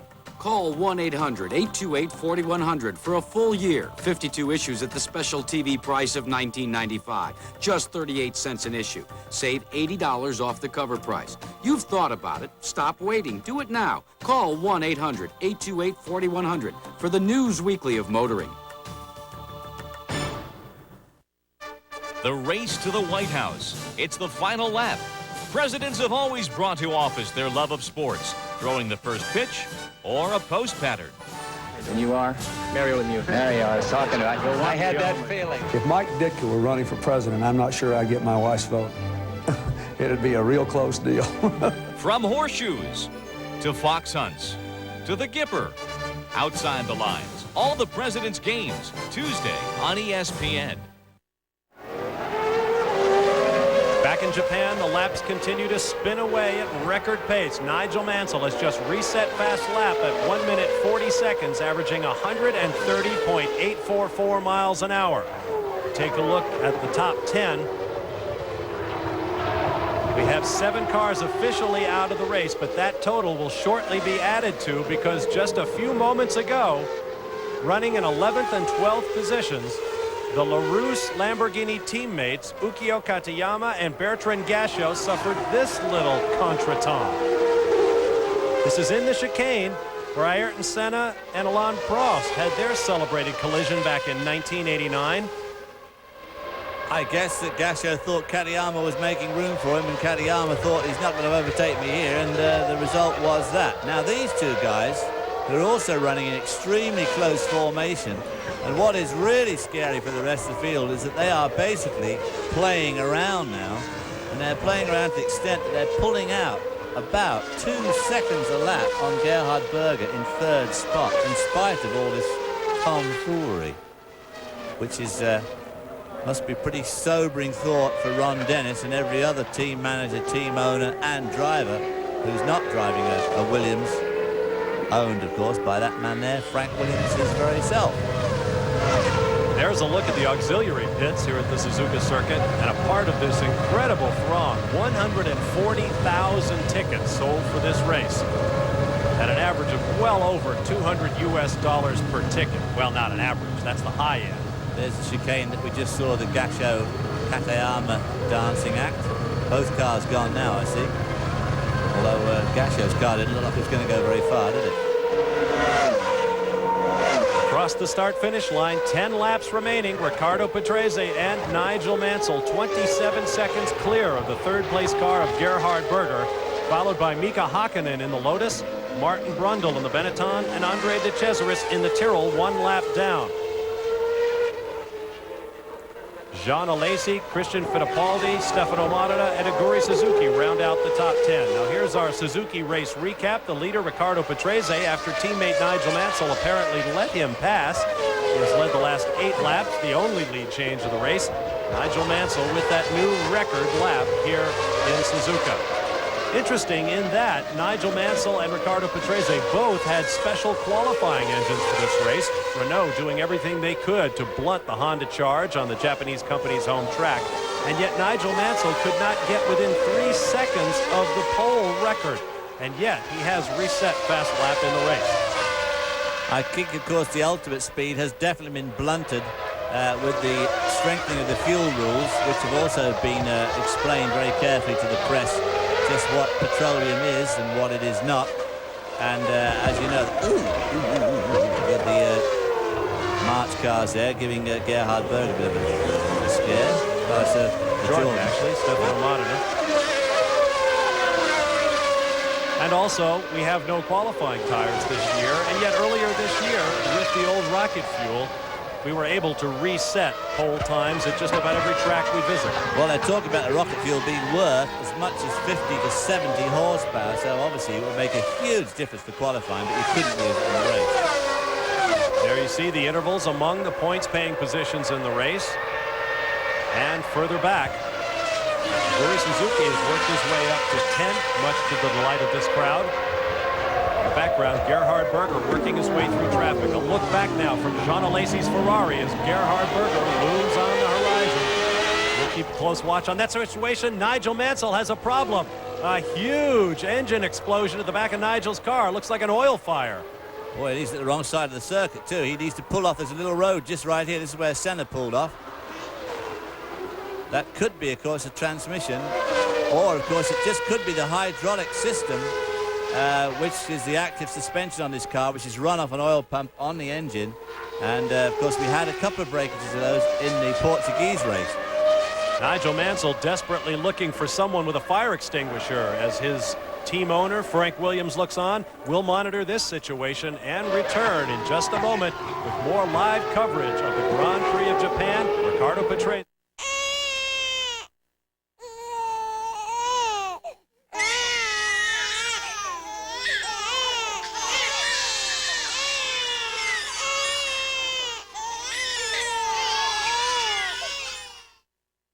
Drinks easy like a light and has real draft taste. Why not make a change for the better? Refreshingly different, but dry.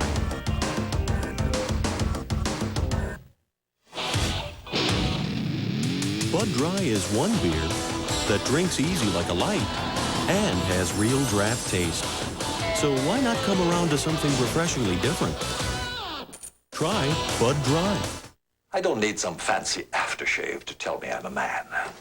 And I don't need some expensive cologne to make time with the ladies. I use Skin Bracer.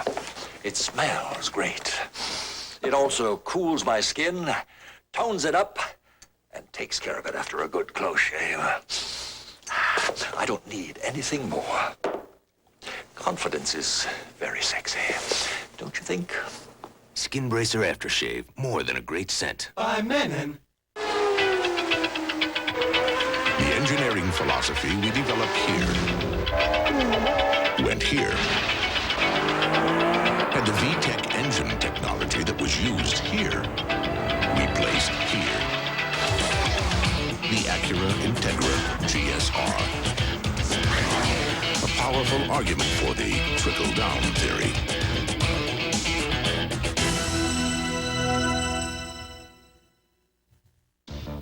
Player of the Year David Ozio returns to the Rochester Open. As defending champion, he faces a tough field, including Hall of Famer Marshall Holman. The Rochester Open, Wednesday night at 7:30 Eastern, live on ESPN. This is not a whipped cream fight in Antarctica. This is not the result of wearing SPF 2000 sunblock. No, this is all the money you need to put down on Suzuki dual sport and off-road motorcycles, but you'll have to hurry to your Suzuki dealer to see them. Back in Japan, as he did a year ago, Nigel Mansell walks back to the Williams garage after his car had a comprehensive engine explosion on the racetrack. Just moments after Nigel set the fast lap of the race, a new record averaging 131.093 miles an hour. Frank Williams now watches the number 6 Williams Renault of Riccardo Patrese lead the race. So yet again, a win here at Suzuka eludes Nigel, and not only a win, there's his oil around the track there from the engine. And not only does a win elude him, but just finishing here eludes him. We're in the closing laps of this race. Unofficially 8 laps remaining. Approaching 1:30 in the morning on the east coast of the United States. West Coast viewers get a chance to see a race in something approaching prime time. A bit of revenge, I suppose, for us getting them up at 10 minutes to 5 so many times this year.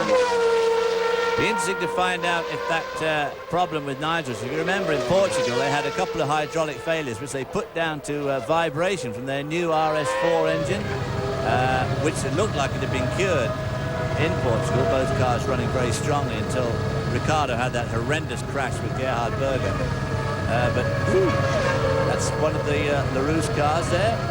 So one of them escaped that accident, all right? That must be, in fact, Katayama, I think. Must be. Katayama came together with his teammate Bertrand Gachot, who lost the nose off of his car. As you look down on this battle, Alesi running in 7th position.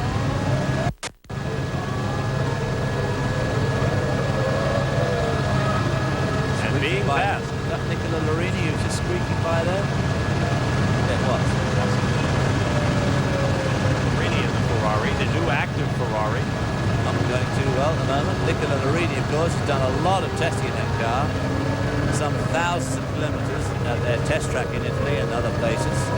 So it's not like he's a real rookie. Katayama on a stride here. Larini about to be overtaken by Martin Brundle too. Martin Brundle, of course, now running in 3rd spot. Mika Hakkinen has left us somewhere. We don't know where or why or how, but he's certainly not in the frame anymore, as Brundle is now up to 3rd spot. So at this point, the running order is Riccardo Patrese, Gerhard Berger up from 3rd to 2nd, Martin Brundle from 5th to 3rd, with the departures of Mansell and Hakkinen.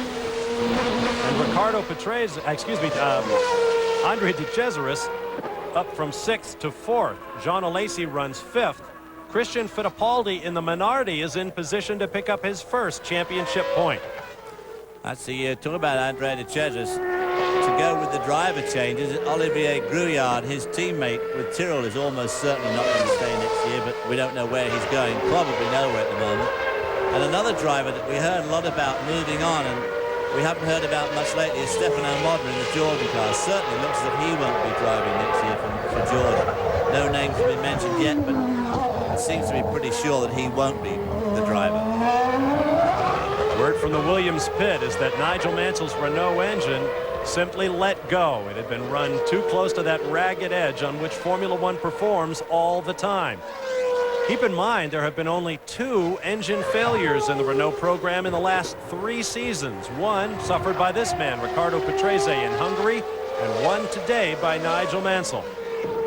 They have been absolutely unbelievably reliable, as was this car for the last 3 years before this one. The Honda V10, in fact the V6 turbocharged Honda, the V10 and then the V12 have all been unbelievably reliable, as has the Renault, which just shows how metallurgy and the engine systems have improved over the years, because as horsepower has gone up, revs have gone up, the engines have become more and more reliable. Quite staggering, really. The engineering is absolutely mind-boggling. Riccardo Patrese leads Gerhard Berger by just that much, more than half a minute.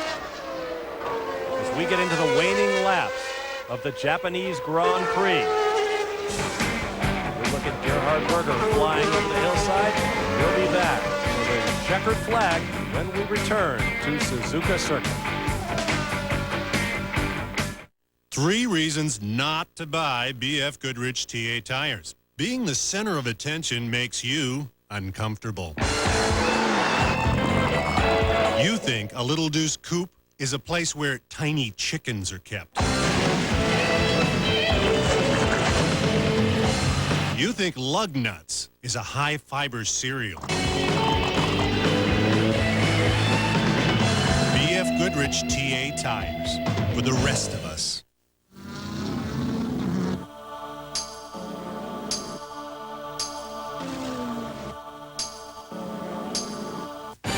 Don't wait. Get the news weekly of motoring, Auto Week.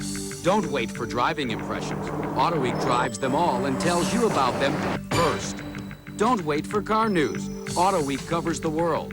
Auto shows, the new, the old, and brings it to you fast. Don't wait for racing news. Get the news weekly of motoring. Auto Week brings you the winningest coverage first. Don't wait. Get Auto Week, the news weekly of motoring, now. Call 1-800-828-4100 for a full year. 52 issues at the special TV price of $19.95. Just 38 cents an issue. Save $80 off the cover price. You've thought about it. Stop waiting. Do it now. Call 1-800-828-4100 for the news weekly of motoring.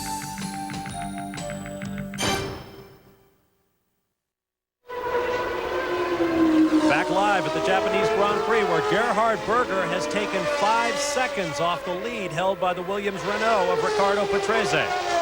Berger in the final race, at least for the moment, in Formula One for Honda on their home track, would like nothing better than to duplicate his surprise victory of a year ago. His teammate Ayrton Senna went out on the second lap of this race, and now it is up to Berger to uphold Honda honors at home. Well, they certainly haven't looked very strong here today. There's no doubt about it that through the midpoint of the season, it looked as if Honda McLaren was coming to grips with the Williams-Renault, but this race here has been an absolute real sock in the eye for everybody. The Williams-Renault has been absolutely staggering, apart from the fact that poor old Nigel has just departed the race with a blown engine. As you said, though, a very rare occurrence for that engine. Long uphill straight, about 190 miles an hour, dab on the brakes, swoop through here, just about 155 miles an hour to go around that left-hander. Then hard on the brakes into the chicane, down to second.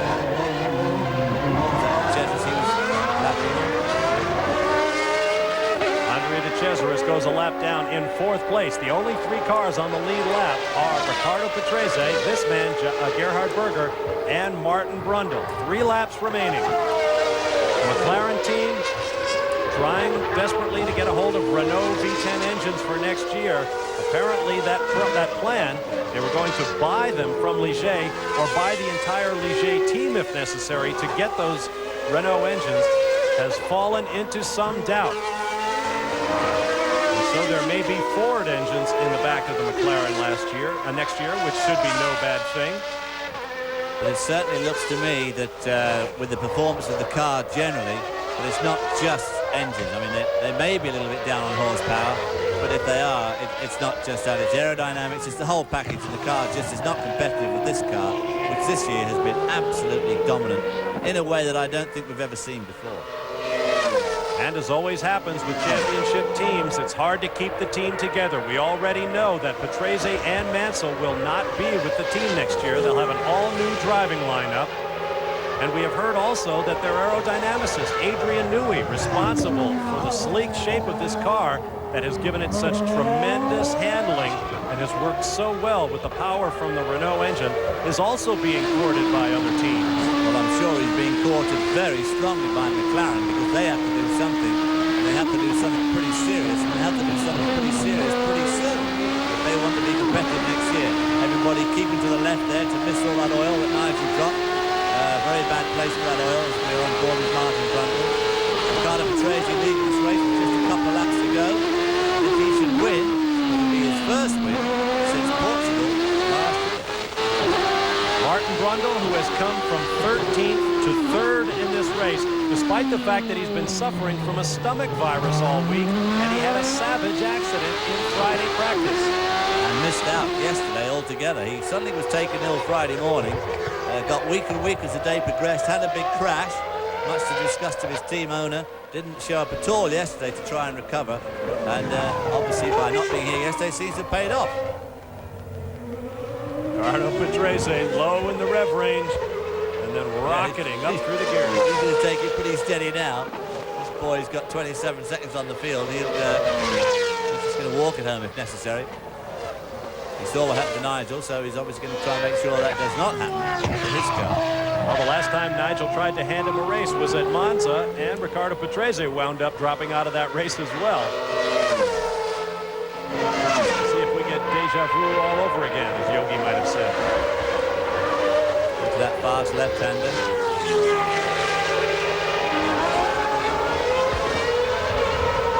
Hard on the brakes. The sun then coming out brightly again. There was a chance of rain for today's race after heavy rains yesterday that basically wiped out the second round of qualifying. We have beautiful conditions on a warm fall afternoon at the Suzuka Circuit. Gerhard Berger begins his final lap. And there are a lot of people who would be glad to see Berger pick up a victory. The consensus seems to be that he has been very shabbily treated by the Williams team this year in their efforts to get a second ace to partner Nigel Mansell in an attempt, well, to win every race in 1993, one suspects. Gerhard Berger has kept his own counsel. He has been a great number 2, and now he will get a victory, it would appear. Well, unfortunately, of course, the master plan misfired, because instead of having 2 number 1 aces, they've ended up with an ace in Alain Prost. We don't know who the number 2 driver is going to be, so they could be right back where they started, back to square one. And of course, Alain Prost, in spite of winning 44 races and being a great world champion, has been out of racing for a year, and he's already saying, you know, I just can't believe how tough it is on the old body to drive these cars, the G-forces, and it's taking him some time to get back into the saddle, although obviously he's got a long time to go before the South African Grand Prix. One guy Frank Williams could get to put in this car is an American. Jeff Krosnoff is at Suzuka at the Japanese Grand Prix. Veteran of many seasons of Japanese Formula 3000 and Japanese sports car competition. He'd like very much to get a drive in Formula 1 or Indy cars next year. Young American Ross Cheever is also around. I don't think we'll be seeing Jeff Krosnoff in this car. Nice thought for Jeff. I think of other people are going to get it first. The most likely candidate at the moment seems to be Damon Hill. As Gerhard Berger comes down for the last time to take the checkered flag. Nice tight close-up, and the crowd comes to its feet as the checkered flag waves for Gerhard Berger, who immediately slows on the racetrack. There's Gerhard Berger, the second-place car, coming off the corner. A year ago, his teammate Ayrton Senna pulled over at just this point to allow Berger through to win the race in a shocker. There is Senna watching his teammate finish second as Gerhard Berger waves farewell to this team as the driver of to the crowd as the driver of a McLaren Honda. That man Ayrton Senna desperately wanted better. He wanted to give this Honda-oriented crowd a victory, but it was not to be, and it has to be a bittersweet moment for him. Well, I wonder what he's thinking too, the way their team got duffed up today, as to whether it really is worth sticking around next year. It's time for victory laps, and we'll be back to wrap things up from the Grand Prix of Japan when we return live to Suzuka Circuit.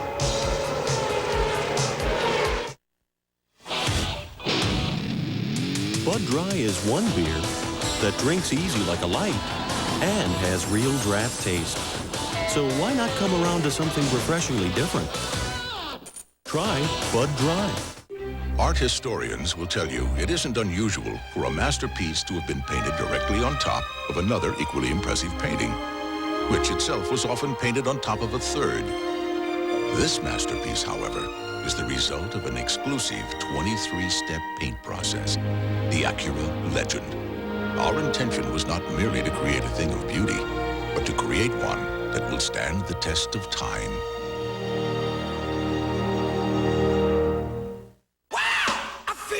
Yeah, this guy really gets around. He's got the auto lights. American Orient, boy, we're far he goes. That's why we've been everywhere. The hits keep coming in November on ESPN.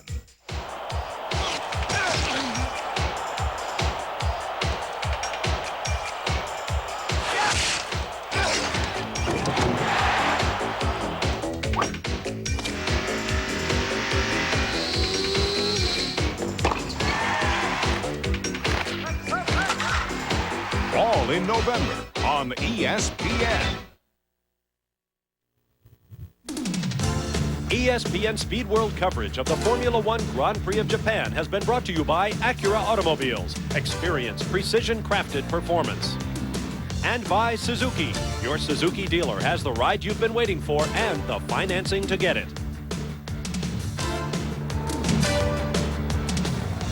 Back live at the Grand Prix of Japan, there is your winner, Riccardo Patrese, making his way around to the traditional salute from the course marshals.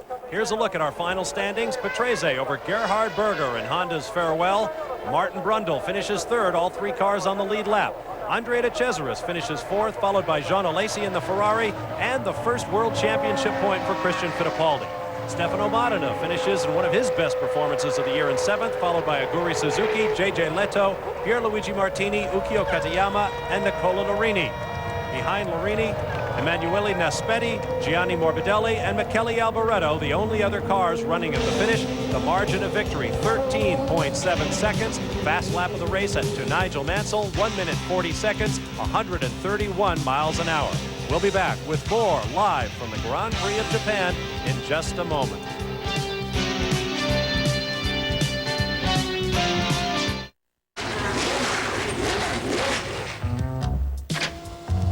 It has a dual overhead camshaft design, 4 valves per cylinder, and a responsive double wishbone suspension. The Acura Integra, an idea that began with a Formula One race car and has been evolving ever since.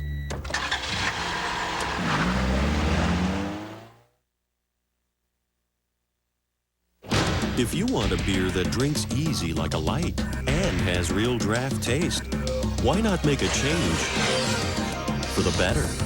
Refreshingly different, but dry. You can see it in their eyes. They're pushing to raise the benchmark of quality. And after 3 million miles of testing, the people of Exxon know Phase 4 gasoline offers the highest level of engine cleaning, all for one reason. For proven high performance you can rely on. Let the tiger set you free. Rely on the tiger. When you're flying north, fly the airline that leads the way with more comfort and more legroom on the only business class to more of Canada. Air Canada. It's a welcome departure.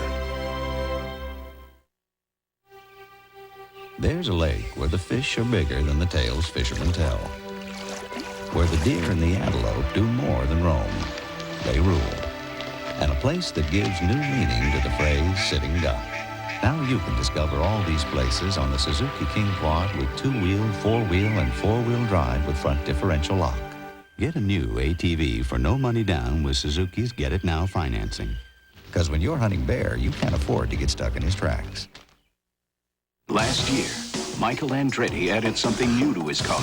It wasn't more engine displacement or bigger wings. It was the same Haviland Formula 3 motor oil you can buy straight off the shelf to add more life to your car with complete protection against heat stress, starting friction, and engine dirty. Now, we're not saying it was Haviland Formula 3 that gave Michael the energy to sweep the IndyCar Championship last year. But we're not saying it wasn't.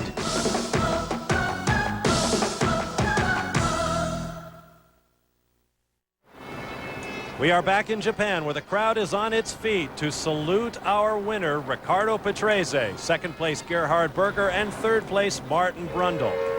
A look at the points following today's event show that Nigel Mansell will have to wait to the Grand Prix of Australia in 2 weeks' time before he will shatter the record for gross points in a season. He told our associate producer, Doug Blackman, in the pits that he let Riccardo Patrese go by so that Riccardo could secure second place in points, and it worked. In the constructor standing, Williams-Renault, of course, is world champion. McLaren-Honda holds down second, but Benetton-Ford is in third. Ferrari and Lotus hold their positions as well, as Mika Hakkinen dropped out very late in the race. David, your final thoughts on today's adventure? Well, absolutely crushing display by Williams-Renault and a super drive by Mika Hakkinen. Very unfortunate drop out near the end of the race. Obviously a coming man as we look at a man who has come. Checkered flag coverage of this Grand Prix of Japan will be coming your way later on. Thursday, October 29th at 9 p.m. Pacific time, midnight Eastern. I think I'll do them backwards from here on out. And don't forget the Grand Prix of Australia coming your way in 2 weeks' time from the world's best street circuit, Adelaide, Australia, Saturday, November 7th, midnight Eastern time, 9 p.m. Pacific. Make a note, Saturday night, November 7th, the final round of the World Championship for 1992. I'm Bob Varsha for David Hobbs. We thank you very much for being with us. Riccardo Patrese gets the victory that he has so long sought in 1992 before moving on to Benetton. Thanks for being with us. We'll see you in Australia. So long.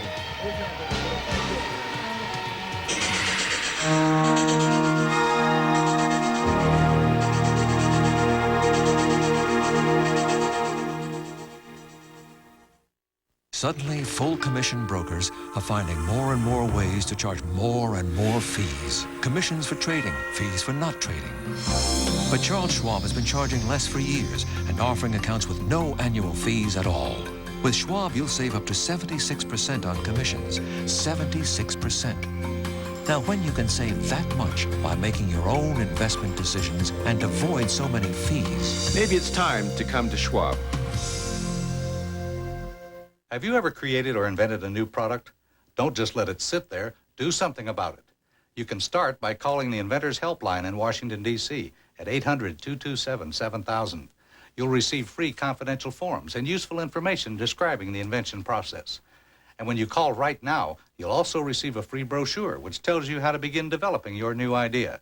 So get the ball rolling. Pick up your phone right now and call for your free Inventor's Kit. Call 800-227-7000.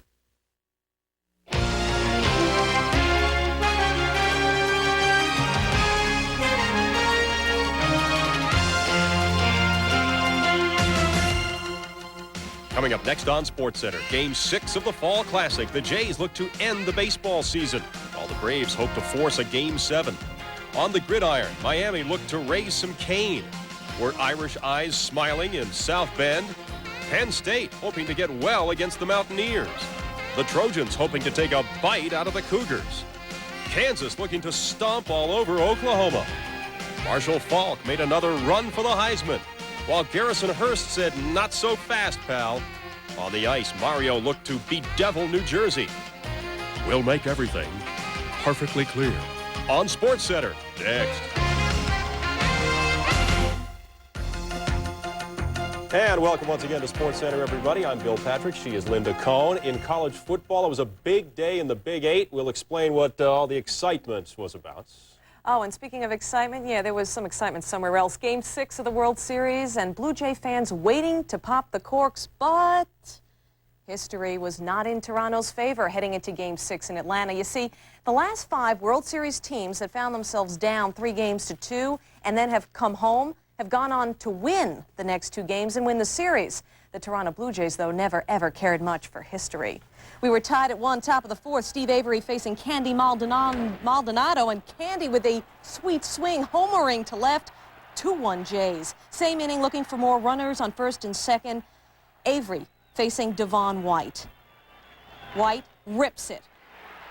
Pat Borders now trying to score, but Deion Sanders comes up with it. His throw, perfect. Borders is out. It's still 2-1. Braves try to rally off Cone in the 4th. Jeff Blauser robbed by Roberto Alomar, who makes the play. Toronto still leads 2-1. In the 8th, Ron Gant facing Dwayne Ward. Gant lines one to right. Dave Winfield doesn't look 41 on that play. On to the 9th, 2-1 Blue Jays. Avery and Greg Olson praying for a comeback. 1 out, runners on first and second. Francisco Cabrera lining the ball to left. Candy Maldonado almost blows it, but somehow makes the catch. Next batter, Nixon, delivers.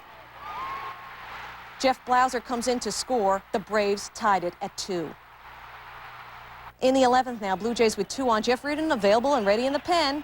Winfield doubles off Charlie Lebrand here. Devon White scores. Now Gant misplays it, and Alomar comes home too. 4-2 Toronto. The Braves rally in the bottom of the inning, though. Blauser on first. Jimmy Key on the mound this time. Berryhill. The drive off the glove here of Alfredo Griffin. Blauser goes to third. He would score on a ground out. The score is 4-3 now. Mike Timlin in to pitch.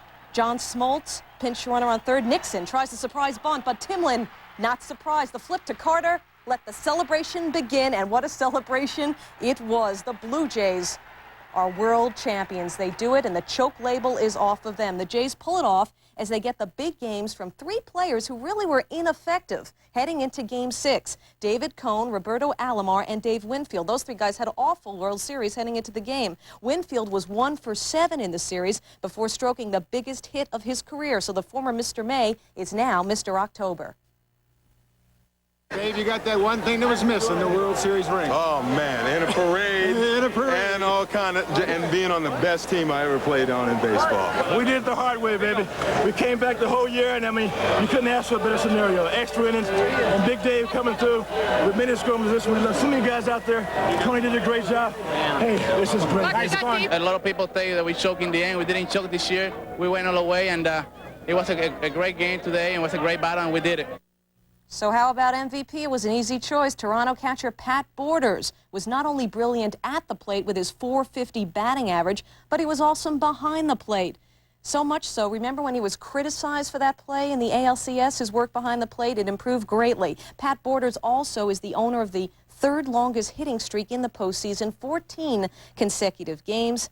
Now it's time to go to Atlanta for the analysis from our experts, Gary, Ray, and Peter. All right, thanks. We're still trying to process the emotions from a phenomenal Game 6 that ended this World Series, and I felt that the longer this game went, when the Braves didn't win it in the ninth, Jays got the advantage with their deeper bullpen. But, Peter, a very bold move to go with Mike Timlin in the game they had to have. It really was, Gary. I mean, remember, this World Series, 4 one-run wins. The bullpen is the difference. 18 in the third innings, 1 run, that off Henke in the ninth inning. But here, Cito Gaston brought on Timlin to pitch to Nixon because Nixon hits a little bit better right-handed than he does left-handed. But the great thing, this kid who had arm trouble for almost a year comes in, makes 2 nasty pitches on him. I think he was going to try to bunt the ball down the third baseline, but he got the fastball in on him, which is what Henke did not do when he tied up the game in the ninth inning.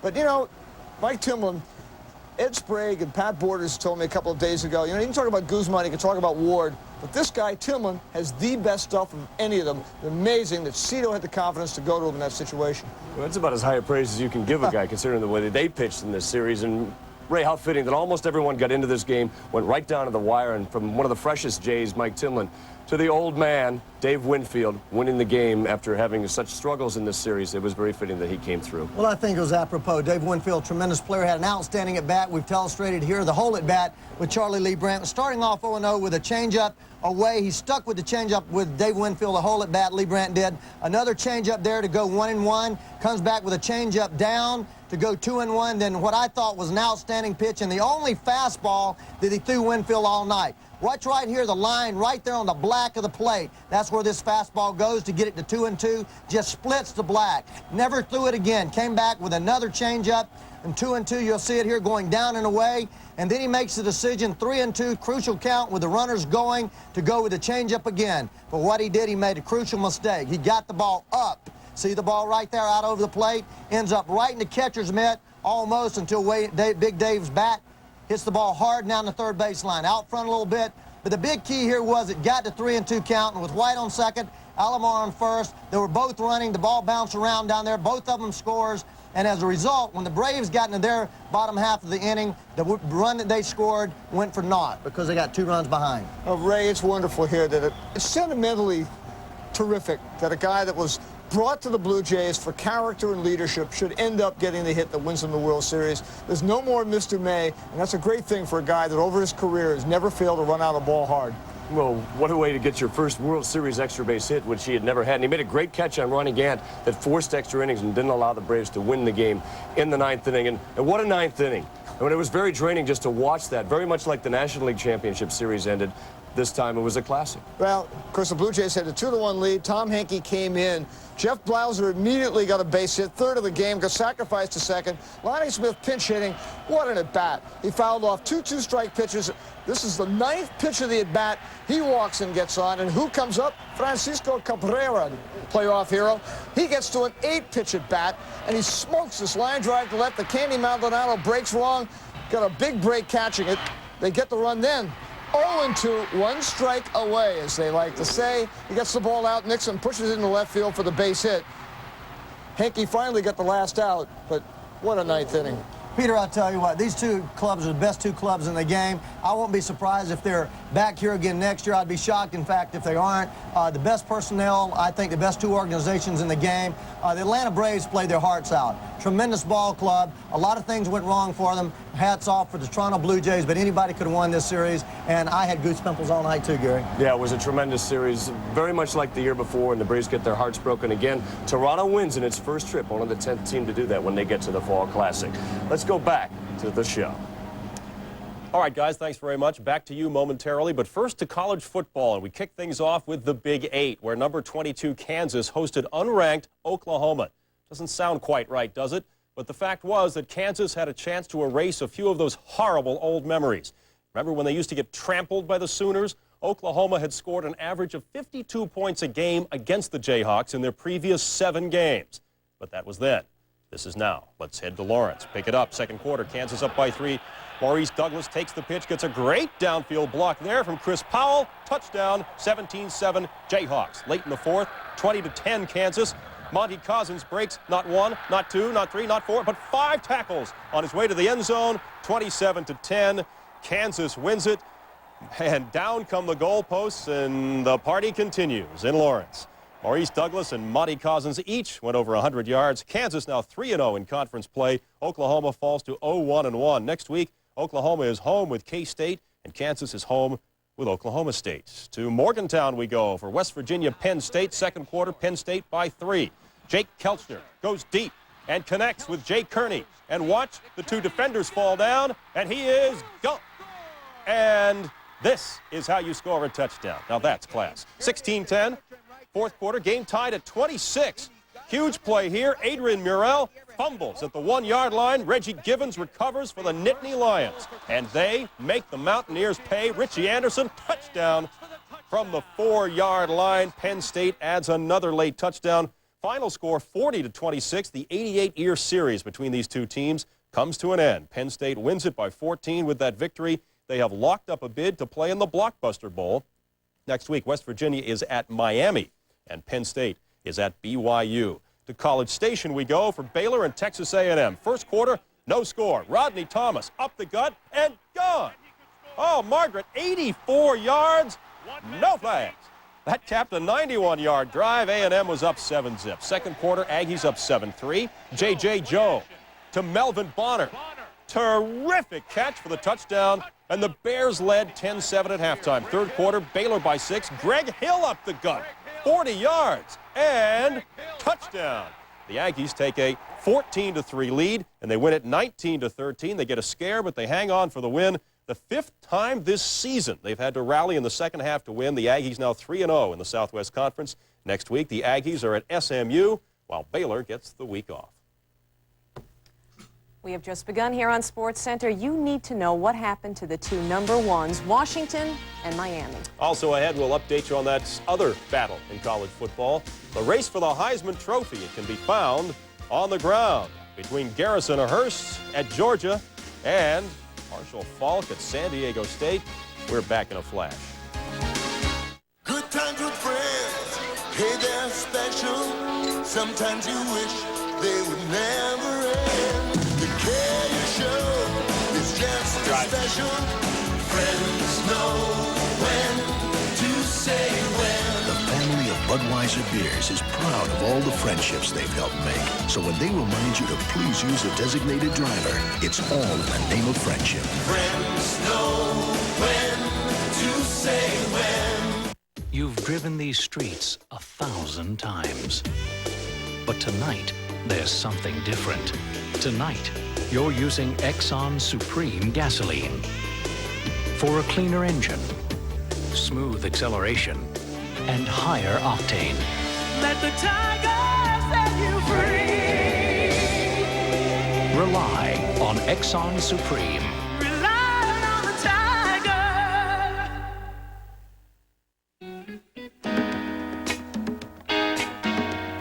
If life didn't change so often, you wouldn't need a permanent phone number. Whenever you call me, I'll be there. Introducing People like you, please help us today so no one is left helpless later. Here's Ken Gordon on ECPI. The field that I was in started shrinking due to the economy, and I don't have time for the economy to turn around, so I had to turn around and retrain. Came to ECPI because it doesn't matter what man devises, it's going to have to be repaired. I might as well be there to do it. ECPI offers job training for the real world. Call 461-6161 or 838-9191 and ask for our free career brochure. Suddenly gotten crowded at the front. Bill Elliott seemed ready to pull off from the field, but has seen his points lead steadily dwindle the last 3 races from missed setups and mechanical troubles.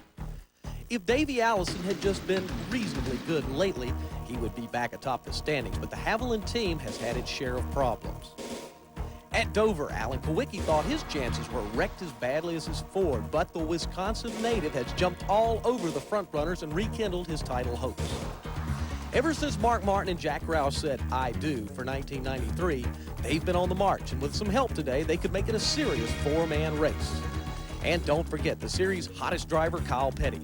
Since mid-season, he's been Mr. Top 10. And who knows, with what's happened lately, he could be on the podium in New York in December.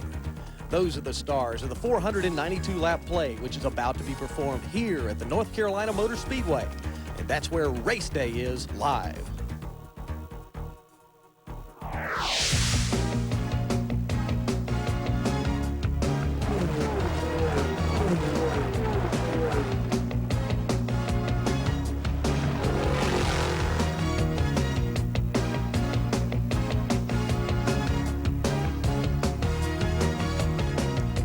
Good morning, everybody. I'm Pat Patterson, and welcome to the site of today's Winston Cup race coming up in less than an hour on TNN. Qualifying for the AC Delco 500 was Thursday, and Kyle Petty did it again. The Mellow Yellow driver earned his 5th pole in the last 6 races at the Rock at over 149.7 miles per hour. Petty has a crack at nearly $100,000 in Unocal Skins game money if he can win it today. Mark Martin sits second on the grid, just 4 100ths behind. Points leader and spring race winner, Bill Elliott, is 3rd. Number 3 points man, Alan Kowicki, is 8th. Number 2 points man, Davey Allison, is 15th. And 5th place, Harry Gant, has the farthest march forward. He'll go off the grid 18th today. Now we're joined by the anchor for TNN's live coverage of today's AC Delco 500, Mike Joy. And I am very envious today because you got yourself a 6-way race for the championship this year and a great day for racing. You guys are going to have a good one. You're envious. You've got a 30-minute show. We've got 4.5 hours. But you're going to have a good time with it. We are for sure. It'll be an interesting race, Pat. We've got not only the 6 drivers you mentioned that are right in the thick of the Winston Cup points chase, 5 of them within a virtual 100 points of the lead, but also a number of drivers that really need to have something big happen to cap off their season and look forward to next year. We're at the point in the season where desperate men do desperate things, whether it's to advance in the points, to win a race, to have a good, strong finish. Look at what happened to Jimmy Spencer just 2 weeks ago at Charlotte Motor Speedway. Hooked up with Bobby Allison on an I've got an empty seat, I need somebody to fill it basis. Boom, he's in that ride for the rest of the season and maybe next year. You've watched a lot of races here, Mike. It always seems like you got to run this first 400 with the idea that I can be around to race at the end of it. And this is a very treacherous racetrack. Pat, this will probably be as many as 4 different races. One of the front row cars will likely shoot off from the start, catch the better setup than the other, and be able to run away a little bit from the field while everyone else jockeys for position, tries to stay in contention. After the first caution flag pit stop, everybody has 4 fresh tires, gets a chance to refine their setup further, and it's likely that 1 or 2 different cars will be able to pull out front. We'll see that kind of leapfrog effect go on all afternoon long. And it's going to come down to who best keeps up with the changing track conditions, has the most matched up set of tires for the last 100 miles, as you say. That's when the race for the win in this thing. What's the secret to Kyle Petty? How does he come down here and do this year after year? I mean, he's already 3rd on the all-time list of people that qualify, with the record here. I think it's it's the same thing as when Richard Petty goes to Daytona. Having done so well there, when you walk in the gate, you know you're the man to beat, regardless of what the year is, the circumstances, what kind of car you drive. And I think Kyle Petty's got that feeling when he comes in here to Rockingham. It's like we're going out to qualifying, and it's like, okay, I'm going to be on the pole. How fast are we going to go? I think that's a large part of it, because otherwise, you go through the garage area, you know every team has access to the same parts, the same equipment, much the same research and development. But to just catch one good lap, you get that right frame of mind, and you're going. All right. You guys have a great show today. I know I'll be watching, and I hope that everybody else is, but do have a good show. Thanks for coming over and spending a minute with us. Well, we'll hope everybody stays tuned here on TNN. Buddy Baker, Neil Bonnet, and I will be upstairs. Steve Evans and Glenn Jarrett down on pit road, and we'll try to. It's going to be tough to get all those stories in 4.5 hours. We'll try. But we'll have them all right here on TNN. This is indeed the closest title chase in the Winston Cup history, and we talked with the contenders about how they viewed their chances of winning the Cup. Well, you know, all we can do is lose the championship. And that's basically what I said in there. We've been good, we've been bad most all year. If we have 3 good races, we'll win a championship. If we have 1 bad race and all these guys have good ones, then we'll lose it. Well, I guess our chances are as good as anybody else's in the top 5 in the point standings, but, you know, it's going to be whoever races the best over the next 3 races. Anybody that has a bad race is going to be out of it. I think we've got as good a chance as anyone. Whoever can put together the most consistent 3 races is probably the guy that's going to win it. The guys with the least points have the most momentum. You know, maybe we've been running a little bit better than Elliott or Davey lately. You know, they got a few points on us, you know, which is really just going to make the thing a draw. I mean, it's a toss-up. It's as close as it can get, and it should be an interesting battle for the fans. I guess the answer is real simple. I don't know. You know, we're just going to race to win. We'll find out after the race is over in Atlanta.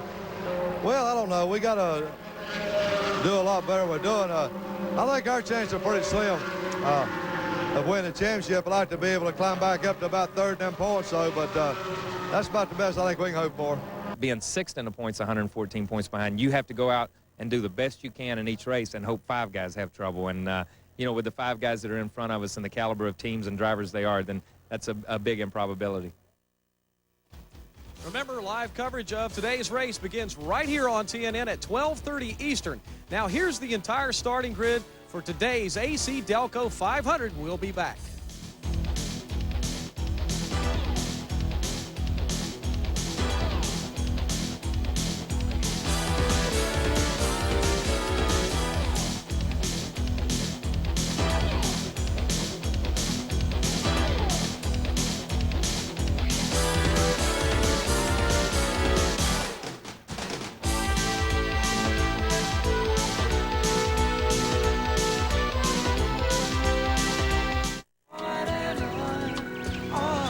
She's an 83 with over 140,000 on-road and off-road miles.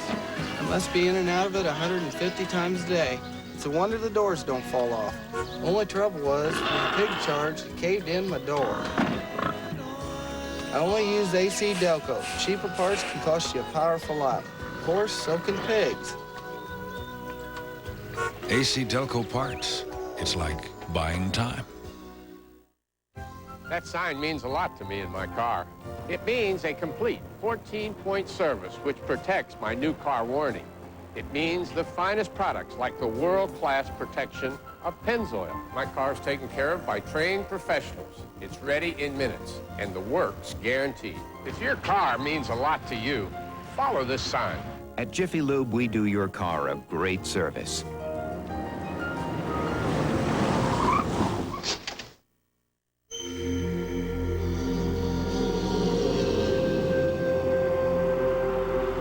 When it's greasy and grimy enough to be thrown away, you need new Super Clean, the Tough Task Cleaner Degreaser from Castrol. Castrol Super Clean solubilizes grease, neutralizing its ability to stick, which is why it's more powerful than any leading brand.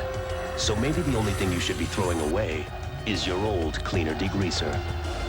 If it won't come clean with Super Clean, it won't come clean. Help avoid highway breakdowns by properly maintaining your cooling system. We'll show you how to inexpensively change your coolant and replace worn-out hoses and belts. That's this week on Shade Tree Mechanic. Shade Tree Mechanic, next on TNN. To qualify 49 state winners hooked 49 prize bass. Now only ounces separate these anglers, and $50,000. Big Bass World Championship, Saturday, 2 Eastern on TNN. Race Day is brought to you in part by Castrol Syntec, the new synthetic oil that protects in ways other oils can't. And welcome back to the North Carolina Motor Speedway, where we're getting ready for a very busy day here on TNN. Joining us live right now is a man who was pretty busy out front just a few minutes ago, unveiling a brand new Busch Grand National paint scheme for his car. Ken Schrader, congratulations. You and AC Delco have gotten yourself hooked up with the Busch program for a few more years. Thank you very much, Pat.